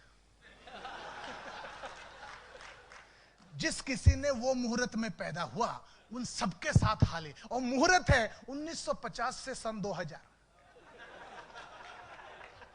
1950 के बाद सन 2000 से पहले जितने भी पैदा हुए थे, वो सब राज करके गए मेरे पिताजी जैसा। पूरे जिंदगी में पूरे शहंशाह की तरह जिए और राज के कुछ फर्क नहीं पड़ा। सन 2000 के बाद जो लोग पैदा हो रहे हैं ना, उनको ये परिवर्तन जरा भी फर्क नहीं पड़ रहा है। विक्टिम जो बोलते सिर्फ हम लोग हैं, गिने चुने। बात समझ में आ रहा है तो बोलिए हाँ। और ये जो कुछ हो रहा है दुनिया में, इसके लिए blame no one, expect nothing, do something. तो अभी के बाद प्रोग्राम को मैंने 3 टुकड़ों में डिवाइड किया था, क्यों, क्या और कैसे। अभी तक हम जो बात कर रहे हैं, क्यों परिवर्तन करें, क्यों कुछ करें, क्यों न्यूट्रीचार्ज में आए, क्यों इज मोर इंपॉर्टेंट, ये सबसे ज्यादा महत्वपूर्ण था। अभी तक हम लोगों ने क्यों पे बात कर रहे थे। अभी हम बात करेंगे क्या करें, उसके बाद बात करेंगे कैसे करें। तो कैसे करेंगे कि 10 रणनीति हम बनाएंगे। तो क्या करें में सबसे पहली बात होता है, आप अपने भविष्य को अपने कंट्रोल में लीजिए, भविष्य का चार्ज लीजिए। तो भविष्य का चार्ज लेने के लिए it's like playing football. Mukesh साहब, आप स्टेज के ऊपर जरा आ जाइए। आप यहां पर खड़े रहेंगे सर, ओके, आप यहां पर खड़े रहिए और मैं यहां पर। फुटबॉल खेल रहे हैं हम दोनों, एक ही टीम के खिलाड़ी हैं, और समझो गोल पोस्ट वहां पर है, और यहां से गोल पोस्ट के बीच में दूसरे ऑपोजिशन टीम के खिलाड़ी हैं। तो मैं जानता हूं मैं डायरेक्टली यहां से गोल पोस्ट पे लेके नहीं जा सकता। हमारा अगर गोल मारना है, जीतना है, तो मैं जानता हूं और मुकेश साहब जानते हैं, हम दोनों एक ही टीम के खिलाड़ी, मैं गोल तभी कर पाऊंगा जब मेरा बॉल मैं मुकेश साहब को पास करूंगा, मुकेश मेरे को पास करेंगे, मैं वापस मुकेश साहब को पास करूंगा, वापस मुकेश साहब मेरे को पास करेंगे, और मैं गोल मारूंगा या वो गोल मारेंगे। अब मैं यहां पर बैठा हूं, खड़ा हूं, खेलते खेलते गोल पोस्ट वहां पर है। अब मैं मुकेश साहब को बॉल पास करने वाला हूं। मुकेश साहब यहां पर खड़े हैं, गोल पोस्ट वहां पर है। मैं जब पास करूंगा, ये बॉल को इस जगह पर पास करूंगा या उस जगह पर पास करूंगा। समझो ये ए है, वो बी है, ए या बी। बी क्यों, ए क्यों नहीं? ना, अगर मैच जीतना है तो मुझे बॉल उस जगह पास करना है जहां पर मुकेश साहब जा रहे हैं, उस जगह पर पास नहीं करना है जहां पर मुकेश साहब खड़े हैं या खड़े थे। अगर मैच जीतना है, हमें बॉल उस जगह पास करना है जहां पर मुकेश साहब जा रहे हैं। इस एग्जाम्पल में मुकेश साहब टाइम को रिप्रेजेंट करते हैं। हमें अगर गेम खेलना है फ्यूचर का, टेक चार्ज ऑफ फ्यूचर, तो हर खेल, हर कदम, हर स्टेप उस तरह पास करना है जिस तरह वक्त जा रहा है। उस तरफ मत खेलिए जहां पर वक्त खड़ी है, उस तरह खेलिए जहां पर वक्त जा रहा है। आज वक्त जा रहा है 2020 की तरफ, आज वक्त जा रहा है 2025 की तरफ, आज वक्त जा रहा है 2030, 40, 50 की तरफ। 2050 की तरफ वाला, 2030 में जो चलेगा, 2025 में जो चलेगा, 2020 में जो चलेगा, वो खेल खेलिए। आज से 20 साल पहले 1995 में पानी बिकेगा, ये चीज कोई इंसान हजम नहीं कर सकता था। हर हजार पानी कोई खरीदेगा क्या? घर में मिलता है, टैप में मिलता है, नली में, हर जगह पानी फ्री में मिलता है, पानी कोई खरीदेगा? आज पानी भारत का सबसे बड़ा इंडस्ट्री है। तुमको विश्वास नहीं का मतलब यह नहीं कि पानी नहीं बिकेगा। जो विश्वास नहीं किया और पानी में पैसा नहीं डाला और पानी के बिजनेस में नहीं उतरा, वो सबके सब पानी वाला अपॉर्चुनिटी खो गए। आज जो चलता है वो इंपॉर्टेंट नहीं है, 5 साल बाद जो चलेगा, 10 साल बाद जो चलेगा, 20 साल बाद जो चलेगा, वो खेल आज हमें खेलना है। और 20 साल बाद, 10 साल बाद, 5 साल बाद हर इंसान जो दिन रात कंज्यूम करने वाला है वो है न्यूट्रीचार्ज के प्रोडक्ट्स। आगे बढ़ते हैं। हर इंसान का भविष्य के साथ जुड़ा हुआ है 3 चाबियां। ये तीनों चीज को कहते हैं, 3 चाबियों को कहते हैं, लिख लीजिए, anticipation and excellence and innovation. Anticipation का मतलब है पूर्वानुमान। पूर्वानुमान का मतलब है आगे फ्यूचर में क्या होने वाला है उसका अनुमान लगाना हमेशा जरूरी है। जो इंसान अनुमान नहीं लगा रहा है उसको हर चीज धोखा लगेगा, हर चीज उसके साथ खराब ही होगा। तो एंटिसिपेशन का मतलब है टू फोरसी, यानी अग्रदृष्टि, पहले से ही सोच विचार कर लेने का। एंटिसिपेशन का मतलब है प्रत्याशा। एंटिसिपेशन का मतलब है पूर्व ज्ञान, पहले से मालूम होना, मालूम करना, फ्यूचर के बारे में सोचते रहना और उसमें क्या होगा उसका पहले से समझ लेना। भविष्य के पूर्वानुमान करो, क्या चलेगा क्या नहीं चलेगा। एंटिसिपेशन अब आने वाले बदलाव, क्या चेंजेस होने वाले हैं, तो लोगों को क्या मांगे होगा, कानून में आपके नेटवर्क के संबंधित क्या क्या बदलाव होने वाला है। एंटिसिपेट, फ्यूचर में चलने का ये सबसे पहला रूल है। 3 रूल में से, 3 चाबी में से पहला एंटिसिपेशन। दूसरा है एक्सेलेंस। एक्सेलेंस का मतलब है श्रेष्ठता, उत्तम। एक्सेलेंस का मतलब है great quality of job. Excellence means high degree of workmanship. मैं यहीं पर कुछ time high degree of admirable, प्रशंसनीय, सराहनीय, फर्स्ट क्लास, फाइन, सही, उत्कृष्ट, सुपीरियर, सर्वोत्तम, प्रेशियस, अमूल्य, वैल्यूएबल, ये सबके सबको कहते हैं। मतलब है एक्सेलेंस, श्रेष्ठता, उत्तमता। एक्सेलेंस किस किस चीज में? आपके काम करने के तरीके में। Excellence in your behaviour, excellence in your quality, excellence in your business standards, excellence in your practice, excellence in your customer servicing, excellence in your presentation, excellence in your preparation, excellence in your follow up, excellence in your professional image building, excellence in your professional relation. हर चीज में हमें श्रेष्ठता। एक है ना, आपको देखकर आदमी बोले मैं आरसीएम में कभी नहीं जुड़ूंगा। दूसरा है आपको देख के आदमी बोले यार मेरे को आप जैसा बनने का है। जिस दिन सारे लोग बोलते हैं मेरे को आप जैसा बनने का है, आप जैसा काम करना है, उस दिन आप एक्सेलेंस की तरफ बढ़ रहे हो। और वो चीज आपको हासिल करना जरूरी है जो फ्यूचर के लिए। तीसरा है इनोवेशन। इनोवेशन का मतलब है Navrachna. Innovation mean creating something that does not exist, जो चीज इस दुनिया में नहीं है। नवोत्पाद जो बोलते हैं, bringing around change in what is establish, जो दुनिया में चल रहा है उसमें नयापन लाना, नव रीति लाना, या कुछ नया, नवीन, कुछ डिफरेंट, कुछ अलग, कुछ बेटर, कुछ बेहतर। तो इनोवेशन का मतलब है something new, something different, something better. नया, अलग, बेहतर, नया, अलग, बेहतर। तो न्यूट्रीचार्ज बेचने में ये 3 चीज लागू करना, नया, अलग, बेहतर। वैसे न्यूट्रीचार्ज जो प्रोडक्ट है उसके सारे के सारे नए, अलग और बेहतर हैं दुनिया से। तो इसलिए फ्यूचर के साथ जुड़ा हुआ है, राइट। देख तो एग्जांपल अगर देखेंगे 1989-90 में ब्लेड बनाने वाले कंपनियों में थे अशोका, पनामा, टोपाज, सुपरमैक्स, ये याद होगा आप लोगों को। इन लोगों को 1989 में 3 चीज करना चाहिए था, और वो 3 चीज है एंटिसिपेशन, एक्सेलेंस, इनोवेशन, जो अभी हमने बात किया। एंटिसिपेशन, एक्सेलेंस, इनोवेशन, 3 चीज करना चाहिए। ये तीनों ने नहीं किया। ये सारे के सारे कंपनी तीनों चीज नहीं किया। ये तीनों चीज करके एक नया कंपनी है जिसका नाम था जिलेट। ये लोगों ने जिलेट प्रेस्टो लाया 1990 में। तो सबको 4 साल बाद इनको अक्ल आया कि अभी हम लोगों को भी वो जिलेट प्रेस्टो जैसा कुछ बनाना पड़ेगा। ये नया बनाने को जब तक गए, अच्छा इतने में ये 2 रुपए का जो जिलेट प्रेस्टो था, जो कि 2 से 3 हो गया, 3 का 4 हो गया, 4 का 5 हो गया, 5 का 6 हो गया, 6 का 7 हो गया। ये लोगों ने नया चीज लाए, मगर वो चला नहीं, क्योंकि वो प्रोडक्ट जो था एक्सेलेंट क्वालिटी का नहीं था। तो वो लोग जो लाए चला नहीं। इतने में जिलेट वालों ने लाया सेंसर एक्सेल। ये ब्लेड जो है वो सीधा 80 रुपए का होने लगा। लोग 80 रुपए देके खरीदने लगे। और जब तक ये मल्होत्रा वाले वैसा कुछ बनाए, ये लाए मार्क 3 350 रुपए का, 250 रुपए का, और लोग वो चलाने लगे। और उतना ही नहीं, जिलेट वाले आफ्टर शेव में घुसे।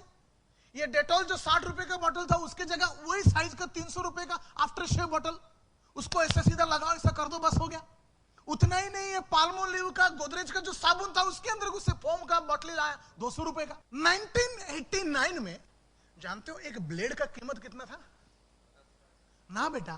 5 ब्लेड का सेट का कीमत था 5 रुपया। 5 रुपया। आज अगर 5 ब्लेड का अशोक का पैकेट खरीदोगे कितने में मिलेगा? 5 रुपया। 26 साल में ये लोग अपने ब्लेड का कीमत बढ़ा नहीं पाए, नहीं बढ़ा पाए, क्योंकि 3 चीज वो लोगों ने नहीं किया था: एंटिसिपेशन, एक्सेलेंस, इनोवेशन। 26 साल में 2 रुपए का जिलेट प्रेस्टो से लेके 850 रुपए का रेजर तक पहुंच गए। वही टाइम पर जिलेट वालों ने 3 चीज किया था: एंटिसिपेशन, एक्सेलेंस, इनोवेशन। ये 3 चीज करोगे जिंदा रहोगे, ये 3 चीज नहीं करोगे खत्म हो जाओगे। और जो आदमी ये तीनों चीज करने में जरा सा भी पीछे हो जा रहा है, उस आदमी का मार्केट खत्म होता जा रहा है। आज तुम कितना बेहतर प्रोडक्ट बनाते हो ये इंपॉर्टेंट नहीं है, तुम्हारे प्रोडक्ट ये 3 चीज कर रहे हैं क्या? एंटिसिपेशन, एक्सेलेंस, इनोवेशन, ये इंपॉर्टेंट है। और मेरे को पूरा विश्वास है फ्यूचर, अगला 20 साल, अगला 30 साल, अगला 40 साल, पूरे की पूरे फ्यूचर रणनीति के साथ आज अगर पूरा तैयारी के साथ कोई कंपनी इंडिया में मार्केट में उतरा है तो वो है Nutricharge.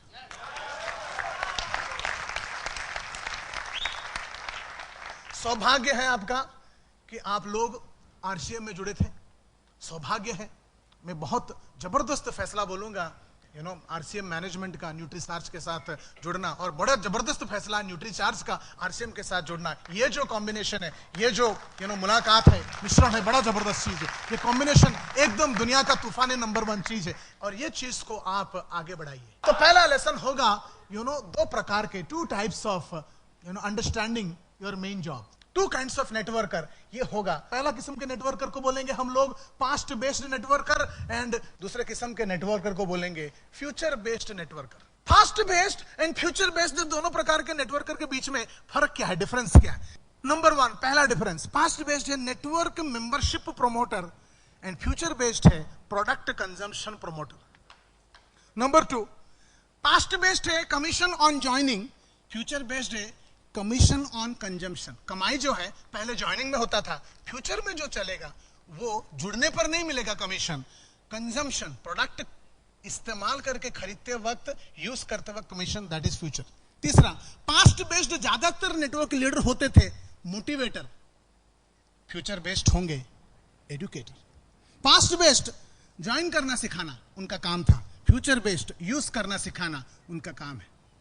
Past based meets only known people, जो नेटवर्क में जुड़े हुए लोग होते थे वो सिर्फ पहचान वालों को मिलते थे। Future based meets only new unknown people, नए अनजान लोगों को ही मिलते हैं, पहचान वालों को मिलते नहीं, ये फ्यूचर बेस्ड है। पास्ट बेस्ड जुड़ो किसी भी कीमत पर, फ्यूचर बेस्ड है जोड़ो हमेशा के लिए। पास्ट बेस्ड है talk talk talk talk talk, future based है show visual aid in talk. Past based वाला जाता है बड़बड़ बड़बड़ बड़बड़ करता है, फ्यूचर बेस्ड वाला जाता है ये दिखाता है। Briefs about benefits of joining, future based briefs about benefits of consuming. Consuming का मतलब है प्रोडक्ट लेने की, प्रोडक्ट कंज्यूम करने की, यानी खाने की, इस्तेमाल करने की बात कर रहे हैं। Past based treats training as expenditure, future based treats training as investment. Past based दूसरों को सिखाओ फंडा वाला, फ्यूचर बेस्ड खुद कर दिखाओ फंडा वाला। पास्ट बेस्ड हर चीज के लिए dependence on RCM, future based हर चीज के लिए dependence on self. Past based reactive to change, future based responsive to change. Past based more men in your team, future based more women in your team. Past based tries to achieve ceiling, future based achieves ceiling without trying. Past based blames others for failure, future based takes personal responsibility. Past based fast moving consumer products promoter, future based wellness related products promoted. Past based लोग जुड़ने पर एक बार कमाई, future based लोग सामान खरीदने पर बार बार कमाई। Past based limited development only on training days to speaker on stage, future based continuous development every day through listening to audios and videos and viewing educational material. Past based बीमार होने के बाद दवा लेना, फ्यूचर बेस्ड बीमारी को आने ना देना। पास्ट बेस्ड टीम के नए लोगों को भाषण देते रहना, फ्यूचर बेस्ड टीम में नए लोगों को खुद लाना इनवाइट करके, past based complaining attitude, future based cooperation attitude, past based invest in food and property, future based invest in self development, past based सोचते रहते हैं, फ्यूचर बेस्ड तुरंत कार्य करते हैं, पास्ट बेस्ड लीडर है क्योंकि पहले जुड़ गया था, फ्यूचर बेस्ड लीडर है क्योंकि अभी भी जोड़ रहा है, पास्ट बेस्ड इन लोगों की फिलोसफी है लोगों को जोड़ना सिखाओ, फ्यूचर बेस्ड है इनका फिलोसफी है लोगों को हर दिन फ्लिप चार्ट दिखाओ, फ्लिप चार्ट यानी है past based avoids risk, future based takes risk, past based employee mindset, future based entrepreneur mindset, employee mindset यानी नौकरी वेतन तनख्वाह वाला इंसान वाला सोच ख्यालात, you know, future based entrepreneur mindset, past based leader की बात करो, वो एम्प्लॉय माइंडसेट है, वो सोचता है अब ये टपरी में चाय का खर्चा उसका गेस्ट है तो वो देना चाहिए, that is employee mindset. Entrepreneur mindset वो चाय का खर्चा खुद देता है, वो डाउनलाइन के आदमी के ऊपर वो डालता नहीं है। पास्ट बेस्ड जोश भरो, फ्यूचर बेस्ड बोलिए, past based accepts conventional wisdom, future based questions conventional wisdom, past based future presence at home, future based virtual presence in internet, past based लोगों के पीछे पड़ना एंड फ्यूचर बेस्ड बिल्कुल follow up ना करना, past based नादान था, future based काबिल है, पास्ट बेस्ड हर दिन ऑफिस जाने वाला, फ्यूचर बेस्ड हर दिन लोगों को नए लोगों को मिलने वाला, past based less qualified, future based highly knowledgeable, past based avoids technology, future based embraces technology, past based only reads newspaper, future based reads business oriented books, slow and study, future based fast to adopt, past based member बनाओ, future based ग्राहक बनाओ। अच्छा, past based बुढ़ा है, बुढ़ा, future based जवान, और ये बहुत इंपॉर्टेंट है समझना, ये पास्ट बेस्ड जो है वो उम्र का बुढ़ा नहीं है, दिमाग का बुढ़ा है, फ्यूचर बेस्ड जो है वो एटीट्यूड का जवान है, हो सकता है वो 65 का है मगर अपने बिजनेस के लिए एकदम जवान। पास्ट बेस्ड पलता चलता है एटीट्यूड, फ्यूचर बेस्ड पेशेवर एटीट्यूड, पास्ट बेस्ड ट्रेनिंग का मतलब सुनना, फ्यूचर बेस्ड ट्रेनिंग का मतलब सीखना। ट्रेनिंग सुनने वाली चीज होती नहीं है, ट्रेनिंग सीखने वाली चीज होती है। पास्ट बेस्ड बिजनेस में जुड़ने के फायदा बताना और फ्यूचर बेस्ड सेहत स्वास्थ्य सलाह देने के फायदे बताना। पास्ट बेस्ड करोड़पति होते हुए भी गरीब मान सकता और फ्यूचर बेस्ड गरीब होते हुए भी करोड़पति मान सकता। Past based ask for reference to customers and future based gets a reference without asking. Past based tries for customer satisfaction, future based tries for customer delight. Past based customer service mindset, future based customer success mindset. Past based TV देखने वाला, future based किताब पढ़ने वाला। Past based avoid speaking, managing, writing English, future based अभी कोई पूछ रहा था इंग्लिश में है क्या, has English speaking writing staff to manage। तो पास्ट बेस्ड जो है इंग्लिश आते आते वो नहीं दूर भागता है। फ्यूचर बेस्ड इंग्लिश आते आते एक को खड़ा कर देता है जो उसको समझाता है इसका मतलब क्या है। पास्ट बेस्ड अच्छा आदमी, future based great person. Past based network के लीडर और फ्यूचर बेस्ड लाइफ के leader. Understanding your main job बहुत इंपॉर्टेंट है। अब इसे हम लोग क्या से अभी कैसे पे आ रहे हैं, चलो मेरे को बताओ आपका काम क्या है आरसीए में, क्या बोलते हैं आपको? नेटवर्कर हो, डायरेक्ट सेलर है, direct seller, okay. As a direct seller आपका काम क्या है? मैं ये सवाल पूछ रहा हूं। हाँ, लोगों को प्रोडक्ट की जानकारी देना, फ्यूचर बेस्ड वर्क करना। हाँ, फ्यूचर बेस्ड वर्क करना मेरा काम है। क्या बताना? कॉन्सेप्ट बताना। पोस्टमैन का काम क्या है? चिट्ठी बांटना। अरे वाह, अच्छा ड्राइवर कौन है जानते हो? चलिए बताए ड्राइवर का काम क्या है? अरे वाह। पायलट जानते हो? पायलट, अच्छा पायलट का काम क्या है? अच्छा, अगर आप लोग ध्यान से देखोगे अभी तक का चर्चे को अगर आप दिमाग में लगाओगे तो आपको नजर आएगा हम सब के सब यहां पर जो आरसीएम के चैंपियन लोग बैठे हैं, हमारे खोपड़ी में पोस्टमैन के काम के बारे में कोई कंफ्यूजन नहीं है, ड्राइवर के काम के बारे में कंफ्यूजन नहीं है, पायलट के काम के बारे में कंफ्यूजन नहीं है, साला दूसरे किसी भी आदमी के काम के बारे में कोई कंफ्यूजन नहीं है। सारा कंफ्यूजन एक ही इंसान के काम के बारे में। कौन सा? जो हम लोग खुद कर रहे हैं। तेरा काम क्या है, आपका काम क्या है पूछा तो यहां पर बैठे 350 लोग 350 अलग अलग आइटम बोल रहे हैं। अब है कौन सा सही? आज के प्रोग्राम में हम लोगों को सीखना जरूरी है कि आपका काम क्या है। यह पहला कंफ्यूजन हमेशा हमेशा के लिए दूर करना जरूरी है। कितने लोग सीखने को तैयार हो? बोलिए हाँ। मैं ये नहीं बोल रहा हूं कितने लोग सुनने को तैयार हो, मैं पूछ रहा हूं कितने लोग सीखने को तैयार हो। आखिरी बार पूछ रहा हूं कितने लोग सीखने को तैयार हो।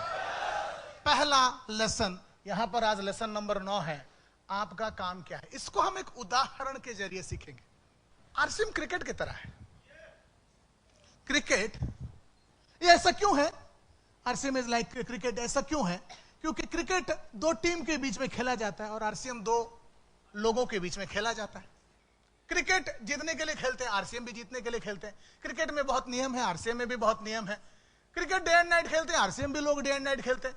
क्रिकेट कैजुअली खेलते हैं, प्रोफेशनली खेलते हैं, आरसीएम भी लोग कैजुअली खेलते हैं, प्रोफेशनली खेलते हैं। क्रिकेट में बहुत सारा रूल्स है, आरसीएम में भी बहुत सारा रूल्स है। क्रिकेट में बहुत सारा पैशन है, आरसीएम में बहुत सारा पैशन है। बहुत सारे लोग क्रिकेट को नफरत करते हैं, आजकल बहुत सारे लोग आरसीएम को भी नफरत करते हैं। क्रिकेट में बहुत सारे लोगों के लिए क्रिकेट करियर है, बहुत सारे लोगों के लिए आरसीएम करियर है। बात सही है तो सबको समझ में आ रहा है तो जोर से बोलिए।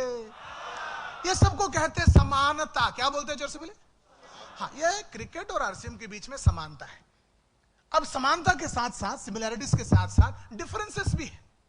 एक डिफरेंस क्रिकेट जो है, इन क्रिकेट एक जीतता है एक हारता है। आरसीएम में हारता कोई नहीं है, जीतते दोनों है। क्रिकेट हम दूसरों को हराने के लिए खेलते हैं, आरसीएम हम दूसरों को। बात समझ में आ रहा है? जोर से बोलिए हाँ। अब क्रिकेट का कनेक्शन को देखेंगे। मोस्ट इंपॉर्टेंट, अब मैं हमेशा कहता हूं सेल्स क्रिकेट की तरह है, आरसीएम जो है क्रिकेट में वनडे की तरह है। क्रिकेट में वनडे में कितने ओवर होते हैं? 50। और आरसीएम में एक साल में 50 हफ्ते होते हैं। और आरसीएम में भी एक हफ्ते में 6 वर्किंग डे होते हैं। तो आरसीएम क्रिकेट की तरह। यहां तक समझ में आ गया तो बोलिए हाँ। आप लोग जो है बॉलर लोग, बोला मैं आप लोगों को एजेंट नाम दिया है, बॉलर हो। अब आप लोगों का अगर बॉलर जैसे हो, वनडे में बॉलर का क्या काम है? हाँ हाँ बोलिए बोलिए। वनडे में बॉलर का काम क्या है?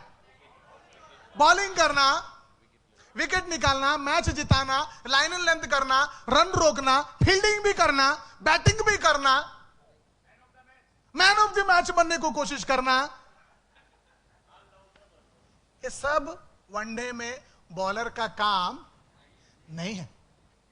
वनडे मैच में बॉलर का काम है 10 ओवर फेंकना। तो मेरे को कोई पूछ रहा था विकेट लेना काम नहीं है?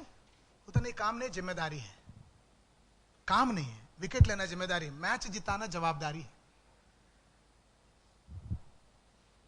लाइन एंड लेंथ मेंटेन करना रिस्पॉन्सिबिलिटी है। बैटिंग कर पाना अकाउंटेबिलिटी है। काम नहीं है, काम 10 ओवर फेंकना है। कभी भी अपने काम और जिम्मेदारी, ये दोनों के बीच में आप कंफ्यूज मत रहना। अभी अभी आप लोगों ने जितनी भी बातें कहा, आरसीएम में आपका काम क्या है इसके जवाब में, ये सब आपकी जिम्मेदारियां हैं, जवाबदारियां हैं, काम नहीं है। याद रखिए, आरसीएम में आपका काम है 10 लोगों को मिलना, 5 नया और 5 पुराना। रिमेंबर, सेल्स क्रिकेट की तरह है, आरसीएम वनडे की तरह है, और आप बॉलर की तरह हो। और तो बैट्समैन कौन है भाई? आप जो प्रोस्पेक्ट को मिलते हो व्हाट्स बैट्समैन है। वनडे में बैट्समैन का काम क्या है? रन बनाना, 4 मारना, 6 मारना। अब आप जाते हो और बोलते हो किसी कस्टमर को, अभी आप बॉलर की तरह हो, तो रोज सुबह कल से जाने का प्रोस्पेक्ट के पास। कितने लोगों को डेली मिलने का? हाँ, 5 नया 5 पुराना। एक आदमी को जाके मिल रहे हो और उसको जाके वो न्यूट्री चार्ज का पूरा दिखाकर आप बोलोगे, अरे प्रोस्पेक्ट न्यूट्री चार्ज ले लो। आपने बॉलिंग किया, वो कस्टमर बोलेगा पैसा नहीं है। वो अपना काम बराबर कर रहा है। वो कौन है? वो बैट्समैन है। वो अपना काम बराबर कर रहा है कि नहीं? वो जब अपना पैसा नहीं है बोला, बॉल उधर गिर गया। आप कौन हो? बॉलर हो। बॉलर यानी जहीर खान जैसा हरभजन सिंह का। अगर हरभजन सिंह या जहीर खान को किसी ने टुक्क किया तो वो लोग आगे क्या करते हैं? वो बॉल लेके जाते हैं, दोबारा फेंकने के काम करते हैं। और यही चीज आपको करना है। वो जब बोलते हैं पैसा नहीं है तो लेके जाओ, न्यूट्रीचार्ज खरीदने हो, ये बात दूसरे तरीके से समझाओ। अरे साहब, आपके परिवार की सेहत के लिए बहुत जरूरी है, इसीलिए ले लो। वो बोलेगा ठीक है, मैं सोच के बताता हूं। वो बॉल गया सिक्सर में। सिक्सर में बॉल गया तो बॉलर क्या करता है? बॉलिंग छोड़ देता है। ऐसा आज तक जहीर खान ने, तू छक्का मारा ना, चल मैं अभी बॉलिंग नहीं करेगा, जा चैन से, मैं नहीं करेगा, जा। ऐसा आज तक जहीर खान ने किया है? तुम लोग करते हो। एक आदमी ने एक बार ना बोल दिया, साला 6-6 महीने काम बंद कर देते। कल से ये एक लेसन अगर आपके ग्रुप के हर आदमी ने सीख लिया तो एक साल में यहां पर बैठा हर आदमी करोड़पति।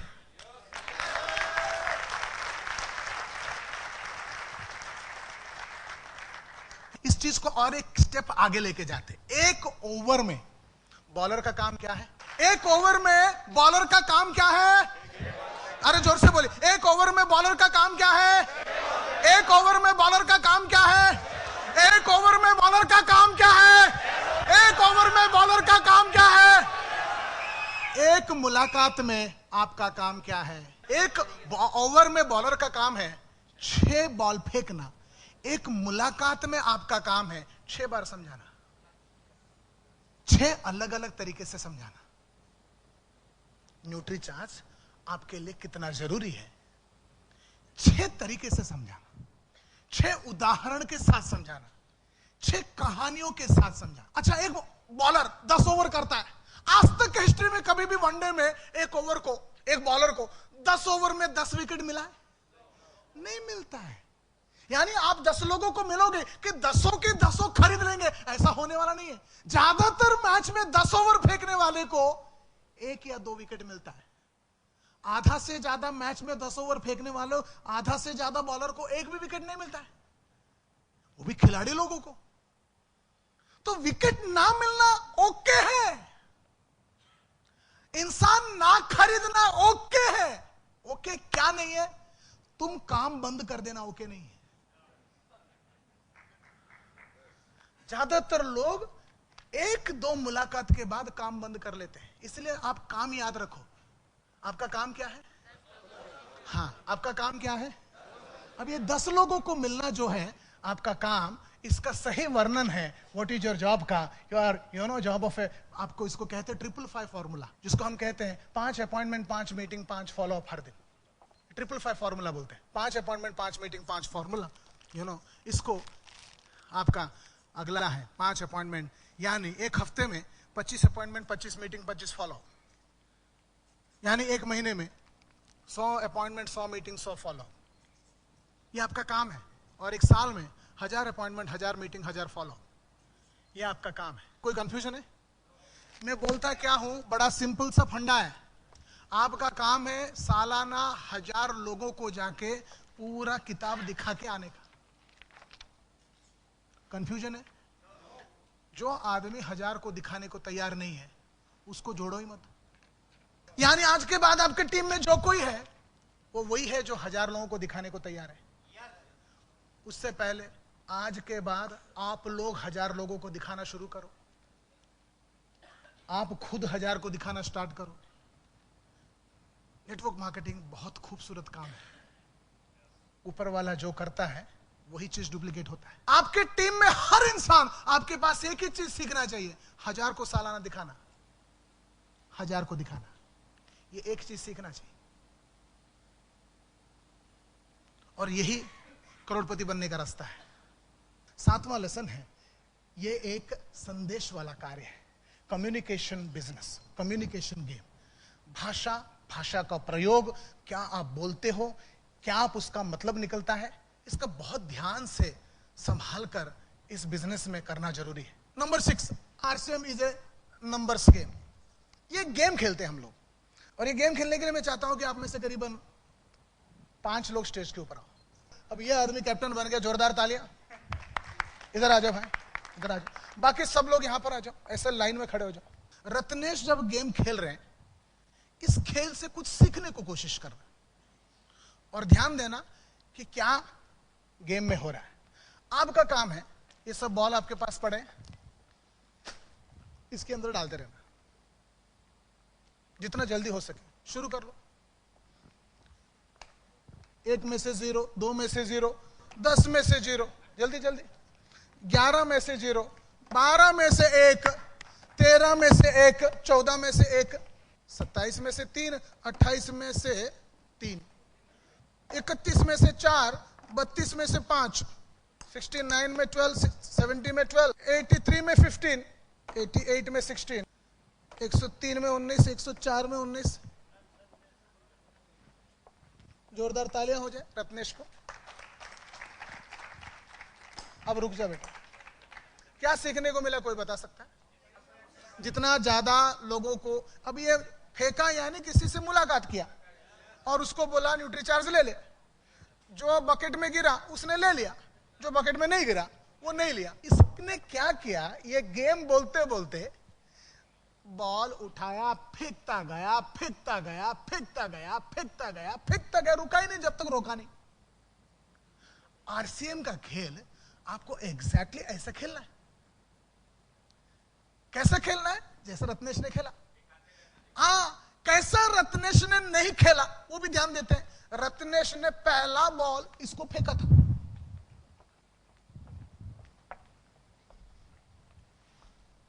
वो गिरा नहीं। रत्नेश ने क्या नहीं किया, अरे साला तू गिरा नहीं, अब मेरा जिंदगी का क्या होगा, मेरा लाइफ का क्या होगा, अब मैं बर्बाद हो गया, अब मैं कुछ नहीं कर सकता, मेरा लाइफ खत्म हो गया, मेरा जिंदगी बर्बाद हो गया, अरे मैं क्या करूं, अब मैं कैसा करूं। इसको पकड़ के रोया नहीं। इस चीज को जरूरत से ज्यादा औकात दिया नहीं।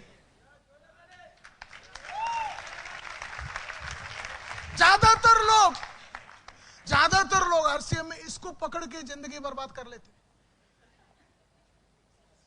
अरे यार ऐसा भरा है, ये तो वो है जो मैं लेके आ सका। पूरे दुनिया में 125 करोड़ इंडिया में भरे हैं।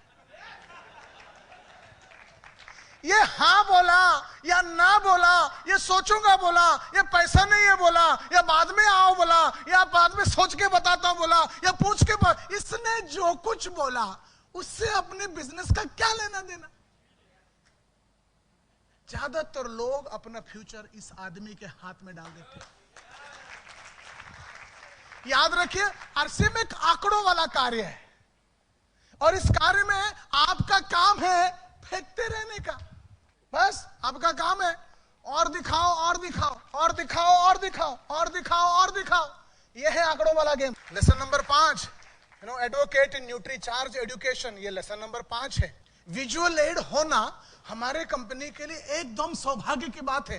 पहला वजह, ये जब तक आपके हाथ में रहेगा, आपका जुबान जैसा चाहो वैसा नहीं बोल सकता है।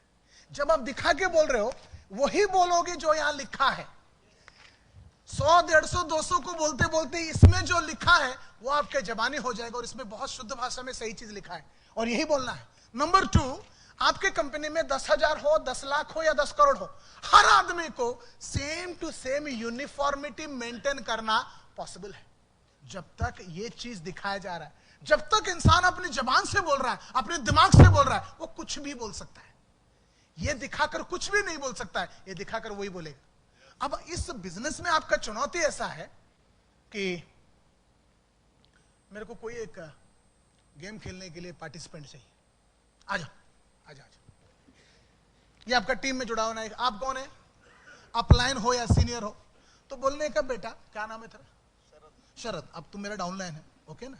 शरद बेटा मेरे को ये प्रेजेंट करके दिखा। चल प्रेजेंट कर। फंस गया बेचारा।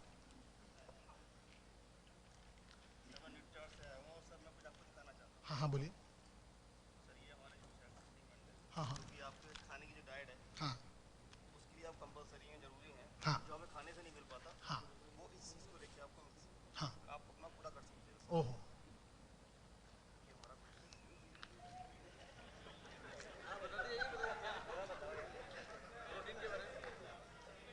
ये लीडर है, इसका ये हाल है।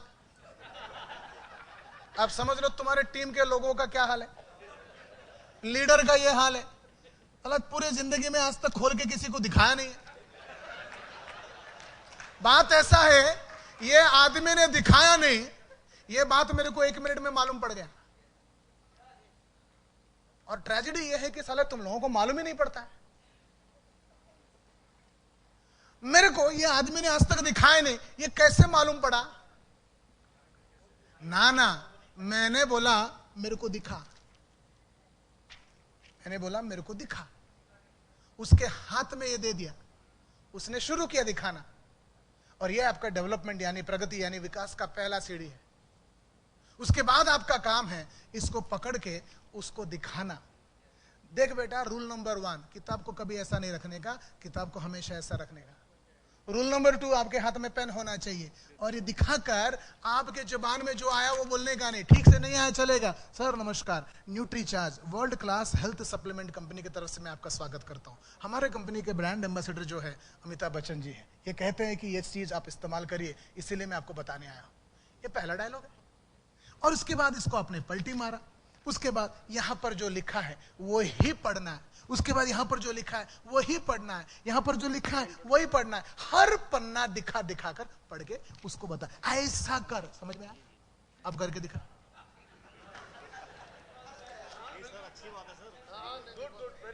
करके दिखा।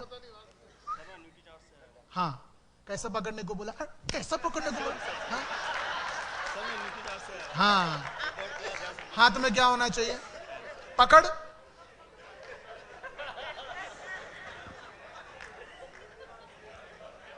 हाँ हाँ हाँ। जो मैं कहना चाहता हूं, ये बहुत इंपॉर्टेंट लेसन वो ये है कि आपको नंबर 1 ये पूरा चीज 100 बार पढ़ना है, खुद घर में रट्टा मारना है। 1 मिनट, हाँ जी, रट्टा मारना है। नंबर 2, हर टीम के आदमी को बिठाकर आप बोलेंगे पूरा पढ़ के दिखा, मेरे को प्रेजेंटेशन कर।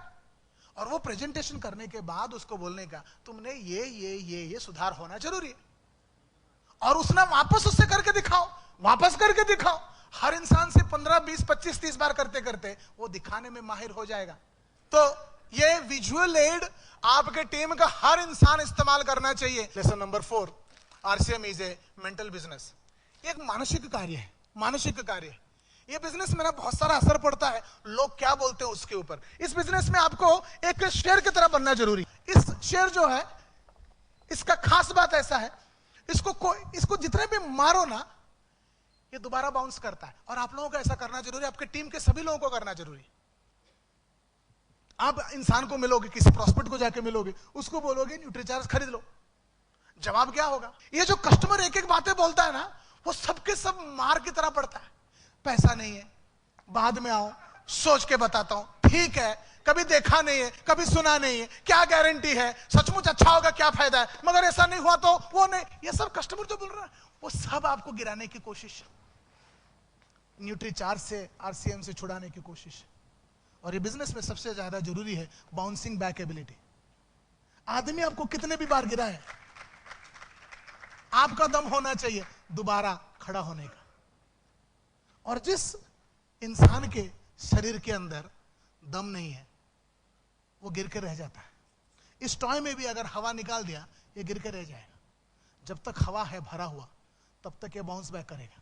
नंबर 3, ये एक अंदरूनी कार्य है। अंदरूनी कार्य मतलब ये एक इंटरनल गेम है। हमेशा कहता हूं एग फिलॉसफी। अंडा 5 तरीके से फूटता है। पहला, अंडा को पकड़ो, चम्मच से मारो, फूट जाएगा। दूसरा, अंडा को बॉईल करो, छिलके निकालो, फूट जाएगा। तीसरा, अंडे को नीचे फेंको, फूट जाएगा। चौथा, अंडा को छोड़ दो, वैसा फूट जाएगा। और 5वां, अंडे को उसके मां मुर्गी के पास छोड़ दो, मुर्गी उसके ऊपर बैठेगी और हैच करेगी, अंडा अंदर से फूटेगा, जान आएगा। अंडा जब बाहर से फूटता है तो जान जाता है, अंडा जब अंदर से फूटता है तो जान आता है। न्यूट्रीचार्ज बिजनेस में, आरसीएम बिजनेस में आप सबके सब अंडे हो। आपके टीम का हर इंसान अंडे के बराबर है। याद रखिए, हर अंडे का फूटना तय है। ऐसा एक भी अंडा पैदा नहीं हुआ जो फूटेगा नहीं, सब अंडे फूटने वाले हैं। सवाल यह है कि तुम्हारे टीम के जुड़े हुए अंडे अंदर से फूटने वाले हैं या बाहर से फूटने वाले हैं? अंदर से फूटेंगे तो लाखों करोड़ों कमाएंगे, बाहर से फूटेंगे बिजनेस छोड़ के चले जाएंगे। आप अगर पहला दिन से उनको सिखाओगे बिजनेस और उसका पोटेंशियल, उसका सपना दिखाओगे और उसको बताओगे कि ये तुम्हारा काम है, फ्लिपचार्ट दिखाना तुम्हारा काम है, डेली 5 को दिखाना काम है तुम्हारा, और सालाना 1000 को दिखाना आपका काम है, महीने में 100 को दिखाना काम है, हफ्ते में 25 को दिखाना काम है, और डेली आप उसको दिखाने के लिए मजबूर करते रहोगे और वो महीने में 100 लोगों को दिखाओगे, तो 100 में से पहला महीना अपने आप 15-20 खरीद लेंगे। अभी 100 बार फेंका उसने, कितने खरीदे, कितने गिरे? 19 गिरे, तो 19 लोग खरीद लेंगे।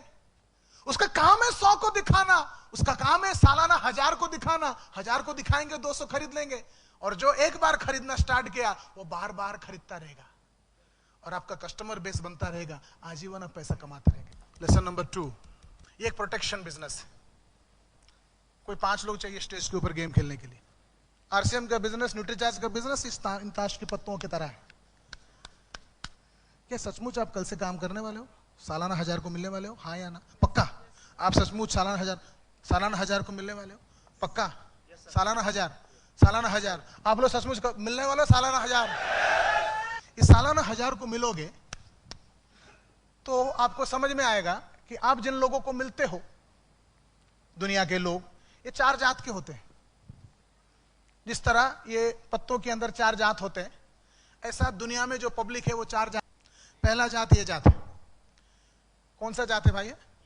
ईट, डायमंड जिसको बोलते हैं, ये जात है, ये जात। डायमंड का मतलब है आप इस इंसान को जाके मिलोगे, ये जात के लोगों को जाके मिलोगे, वो फ्लिपचार्ट दिखाओगे, उसको बताओगे कि न्यूट्रीचार्ज सामान है, नया प्रोडक्ट है, अमिताभ बच्चन इसके हमारे प्रमोटर है, हमारा ये है, हमारा ब्रांड एम्बेसडर है, और ये चीज से आपका सेहत को ये फायदा होगा, वो फायदा होगा, पूरा के पूरा दिखाओगे, बात करोगे। तो ये डायमंड जात के लोग, ईट जात के लोग, जानते हो क्या बोलेंगे? बोलेंगे अच्छा ऐसी बात है, सचमुच सेहत का फायदा, अच्छा कितना है? अब बोलोगे इतना कीमत है, और ठीक है दे दीजिए, और वो लोगों ना आपका सामान खरीद लेंगे। ये लोग, ये जात वाले लोग ऐसा क्यों करेंगे? आप इनको ये पूरा फ्लिपचार्ट, पूरा न्यूट्रीचार्ज बताने के बाद ये लोग खरीद क्यों लेते हैं सामान? हाँ, क्यों खरीदते हैं? जरा सोच के बताओ ना। क्योंकि इनका जात ही ऐसी। अच्छा बताओ, पूरे मार्केट में यही एक जात है कि दूसरे जात के भी लोग हैं? जोर से बोलिए। दूसरे जात के लोग हैं, तो चलिए दूसरी जात की तरफ जाते हैं। दूसरा जात है, ये कौन सा भाई? हाँ, लाल पान बोलते हो? लाल पान बोलते हो? क्या बोलते हो? हाँ, ये जात का आदमी, इसको जाकर आपने पूरा न्यूट्रीचार्ज का फ्लिपचार्ट दिखा दिया, पूरा समझा दिया, पूरा बता दिया, पूरा की पूरा अमिताभ बच्चन, पूरा आपके प्रोडक्ट का रेंज सब बता दिया। जानते हो ये लोग देखकर सुनकर क्या बोलेंगे जानते हो?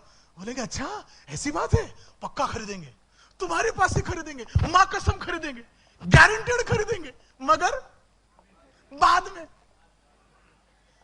क्या पियोगे? कॉफी पियोगे? चाय पियोगे?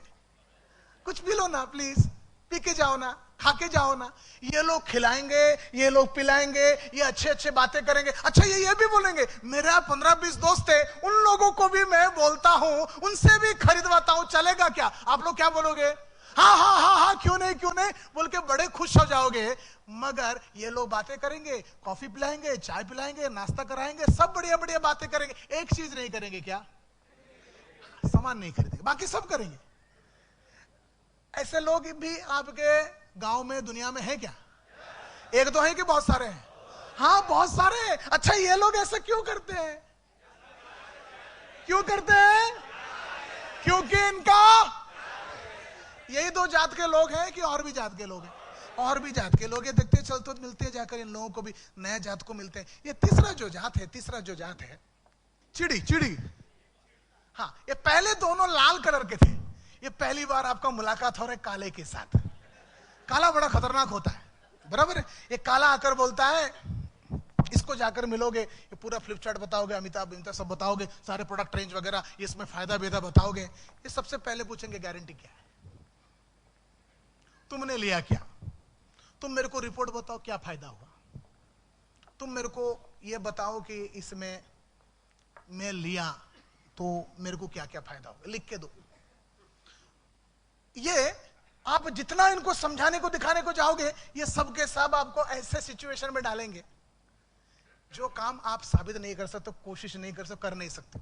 आप बाई चांस अगर वो बोलेंगे ये खाने से मेरे को फायदा होगा, रिपोर्ट लेके, बाई चांस आपने रिपोर्ट लेके अगर लाए तो बोलेंगे कि राजस्थान का सीएम वसुंधरा राजे का साइन लेके आओ, जो तुम ला नहीं सकते हो।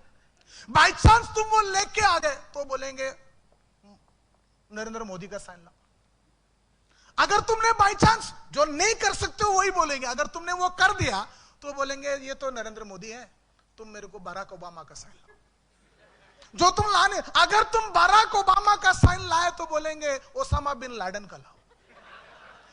ये तुमको ऐसा परिस्थिति में डालेंगे जो काम तुम इस दुनिया में, इस जन्म में जिंदा होते हुए कर नहीं सकते हो। ये अच्छा, ऐसे लोग इस दुनिया में है, हाँ या ना? एक दो है कि बहुत सारे हैं? ये लोग ऐसा क्यों करते हैं यार? समझ में आ गया? अच्छा, यही 3 जात है कि और भी जात है? हाँ, और भी जात है।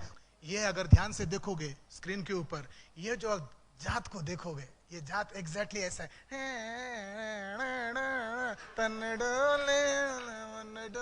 ये जात को अगर आप मिलोगे, ये डिश एक डंक मारेगा, तुम on the spot nutri charge के लिए मर जाए।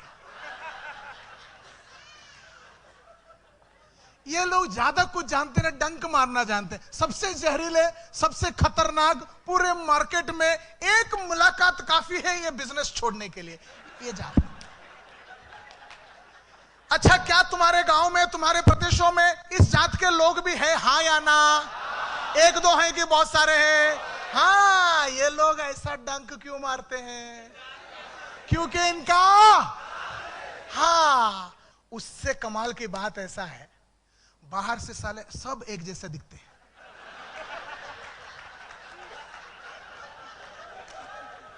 जब तक मुलाकात करोगे नहीं तब तक पता नहीं चलेगा कि जात कौन सा है, और जब तक मुलाकात किया और पता किया तब तक तुम शहंशाह, शहीद हो चुके होते हो। ये है गेम, समझ में आया तो बोलिए हाँ। अब ये गेम खेलने के लिए यहां पर खिलाड़ियां हैं, जोरदार तालियों के साथ स्वागत करेंगे। सबसे पहला खिलाड़ी, क्या नाम है आपका? मेरा नाम एनके शर्मा है। एनके शर्मा जी, सचमुच कल से आप सालाना 1000 लोगों को मिलने को तैयार हो, न्यूट्री चार्ज का विजुअल एड दिखाने को तैयार हो, अपने प्रोडक्ट को प्रमोट करने को तैयार हो। एनके शर्मा जी कल सुबह गए, कल से न्यूट्री चार्ज का गोवा में ट्रेनिंग और राजेश टेगोर का ट्रेनिंग के जोश से अब ना पूरा 1000 लोगों को मिलेंगे और मर्सिडीज खरीद लेंगे, लाखों कमा लेंगे। इस ख्याल के साथ आप एक कट मारो इसको, कट। हाँ, अब कल पहला इंसान को एनके शर्मा जी मिल रहे हैं और पहला, अरे अपने ऊपर का निकालने, ऊपर, अरे ऊपर वाला निकला ऐसा। हम पता चला कौन सा गाड़ी? 4 है और ये लाल पान 4 है। अब ये आदमी ने इनको चाय पिलाया, कॉफी पिलाया, अच्छे बातें किया, पक्का खरीदूंगा बोला। एनके शर्मा जी दुखी हो गए कि खुश हो गए? खुश है, उनकी उम्मीदें बढ़ा कि खत्म हो गया? पहला मुलाकात के बाद एनके शर्मा जी की उम्मीदें बढ़ गए। अब इसके साथ साथ एनके शर्मा दूसरे को मिलेंगे कि नहीं मिलेंगे? दूसरे को मिले एनके शर्मा जी तो दूसरा निकला ऐसा। ये चिड़ी है ना, चिड़ी है, चिड़ी बोलते हैं इसको। चिड़ी में 5 है। अब इस आदमी ने गारंटी पूछा, ये पूछा, तुम्हारा कंपनी का ये हो गया तो क्या होगा, वो इतने सारे सवाल पूछा।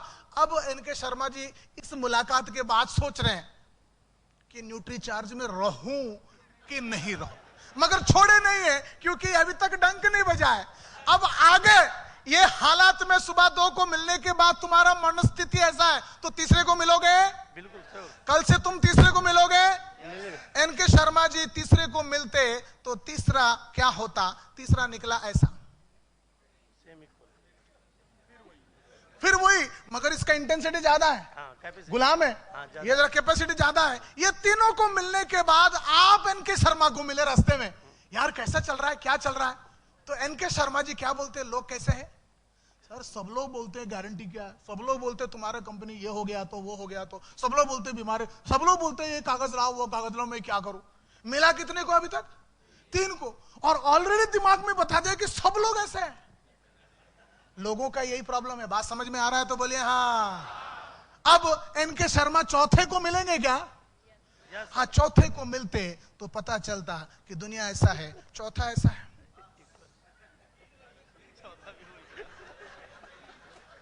अब इनको यकीन हो गया कि पूरी दुनिया ऐसे है। कैसे? पूरी दुनिया गारंटी मांगते हैं, पूरी दुनिया परेशान करते हैं। अब इनको अभी बिजनेस छोड़ने की परिस्थिति आ गई है। अब ऐसे टाइम पर 5वें को मिलेंगे? बिल्कुल। 5वें को मिलते हैं एनके शर्मा, तो 5वां निकला ऐसा।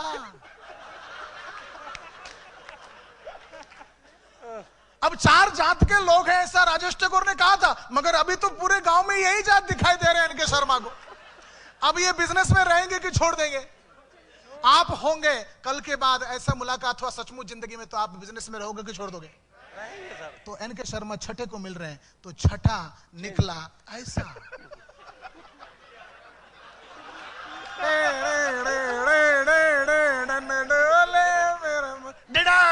एनके शर्मा का वहीं पर निधन हो गया। और आपको जिंदगी में आपका फोन कभी एनके शर्मा उठाएगा नहीं, आपके मीटिंग में आएगा नहीं, आपके मीटिंग में उसके खानदान में किसी को आने देगा नहीं। हजारों, लाखों, करोड़ों लोग नेटवर्क मार्केटिंग में जुड़ के इन जात के लोगों के साथ मुलाकात होने के वजह से निधन हो चुके हैं दोस्तों। और ये हकीकत है, ये हकीकत है। मैंने कुछ भी गेम नहीं खेला, इनके नसीब में यही थे, और आपके टीम में हजारों, लाखों, करोड़ों लोगों के नसीब में यही होता है।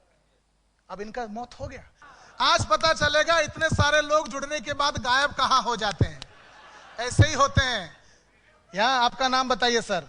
शरद बंसल। शरद बंसल साहब, सचमुच आप करेंगे? बिल्कुल सर। कल से 1000 लोगों को मिलेंगे? हाँ बिल्कुल, पक्का मिलेंगे? 1000 से ज्यादा ही मिलूंगा। 1000 ज्यादा। बड़े जोश के साथ रहते, ट्रेनिंग खत्म होते होते लोग, और सचमुच जब लोगों को मिलने जाते हैं। शरद क्या नाम बताइए? शरद बंसल। शरद बंसल साहब, कट करिए। कट कट कट मतलब आधा जितना कट निकाला। अब आप शरद बंसल जब कल सुबह पहला इंसान को राजेश ठाकुर के ट्रेनिंग के बाद मिलते हैं, पहला निकली ऐसा। चाहे कॉफी साथ में क्या क्या पिलाई खिलाई, उसका कोई लिमिट नहीं है। इनको मिलने के बाद ये खुश है कि दुखी है? बिजनेस नहीं है मगर खुश है, उम्मीद जगा है। अब शरद जी दूसरे को मिलते हैं, ये मिलने के बाद दूसरे को तो मिलेंगे ही मिलेंगे। दूसरा निकला ऐसा। अरे वाह, क्या बात। हाँ, अब इनको मिलोगे कि लोग कैसे? बोलता सब अच्छे, सब लोग चाय पिलाते हैं, सब लोग चाय बड़ा खिलाते हैं, बहुत अच्छे लोग हैं। तीसरे को मिलेंगे क्या शरद? तीसरे को मिला तो तीसरा निकला ऐसा। दोनों चाय पिलाइए। अब ये औरत को शरद ने ये औरत समझ के समझाया, और इसने ऐसा इल्जाम लगा दिया कि इन्होंने आरसीएम छोड़ दिया। ये होता है बिजनेस में। बात सही है, समझ में आ रहा है तो बोलिए हाँ। क्या नाम है आपका? रत्नेश। रत्नेश। हाँ रत्नेश, तो आप हमारे चैंपियन थे। पहला निकला, दूसरे को मिले, दूसरा निकला, तीसरे को मिले, तीसरा निकला। चलो छुट्टी हो गया। क्या नाम है आपका? मनोज। पहला निकला,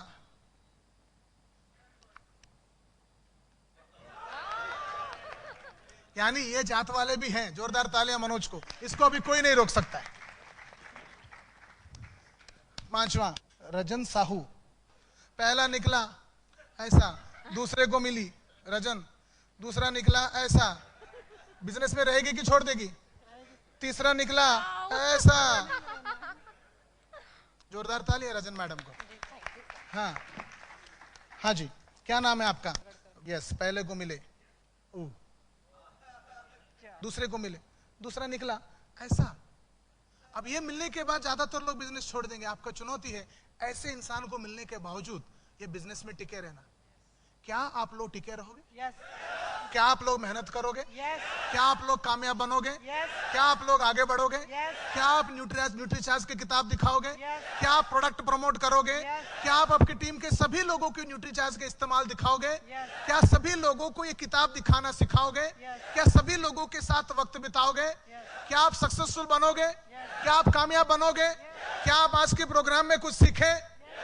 बहुत अच्छा लगा दोस्तों आप लोगों के साथ ये प्रोग्राम बिताकर। मेरा वैसे सपना था आरसीएम में आना, एक प्रोग्राम। आप लोग चैंपियन हो, आप लोग बहुत श्रद्धा के साथ सीखे, बहुत विनम्रता के साथ सीखे और बढ़िया लोग हो, चैंपियन हो। आपका भविष्य जो है एकदम उज्जवल है, ऐसा लगते हुए इन्हीं ख्यालों के साथ आज मैं इस प्रोग्राम को यहाँ पर समाप्त करता हूँ। Thank you very much my dear friends.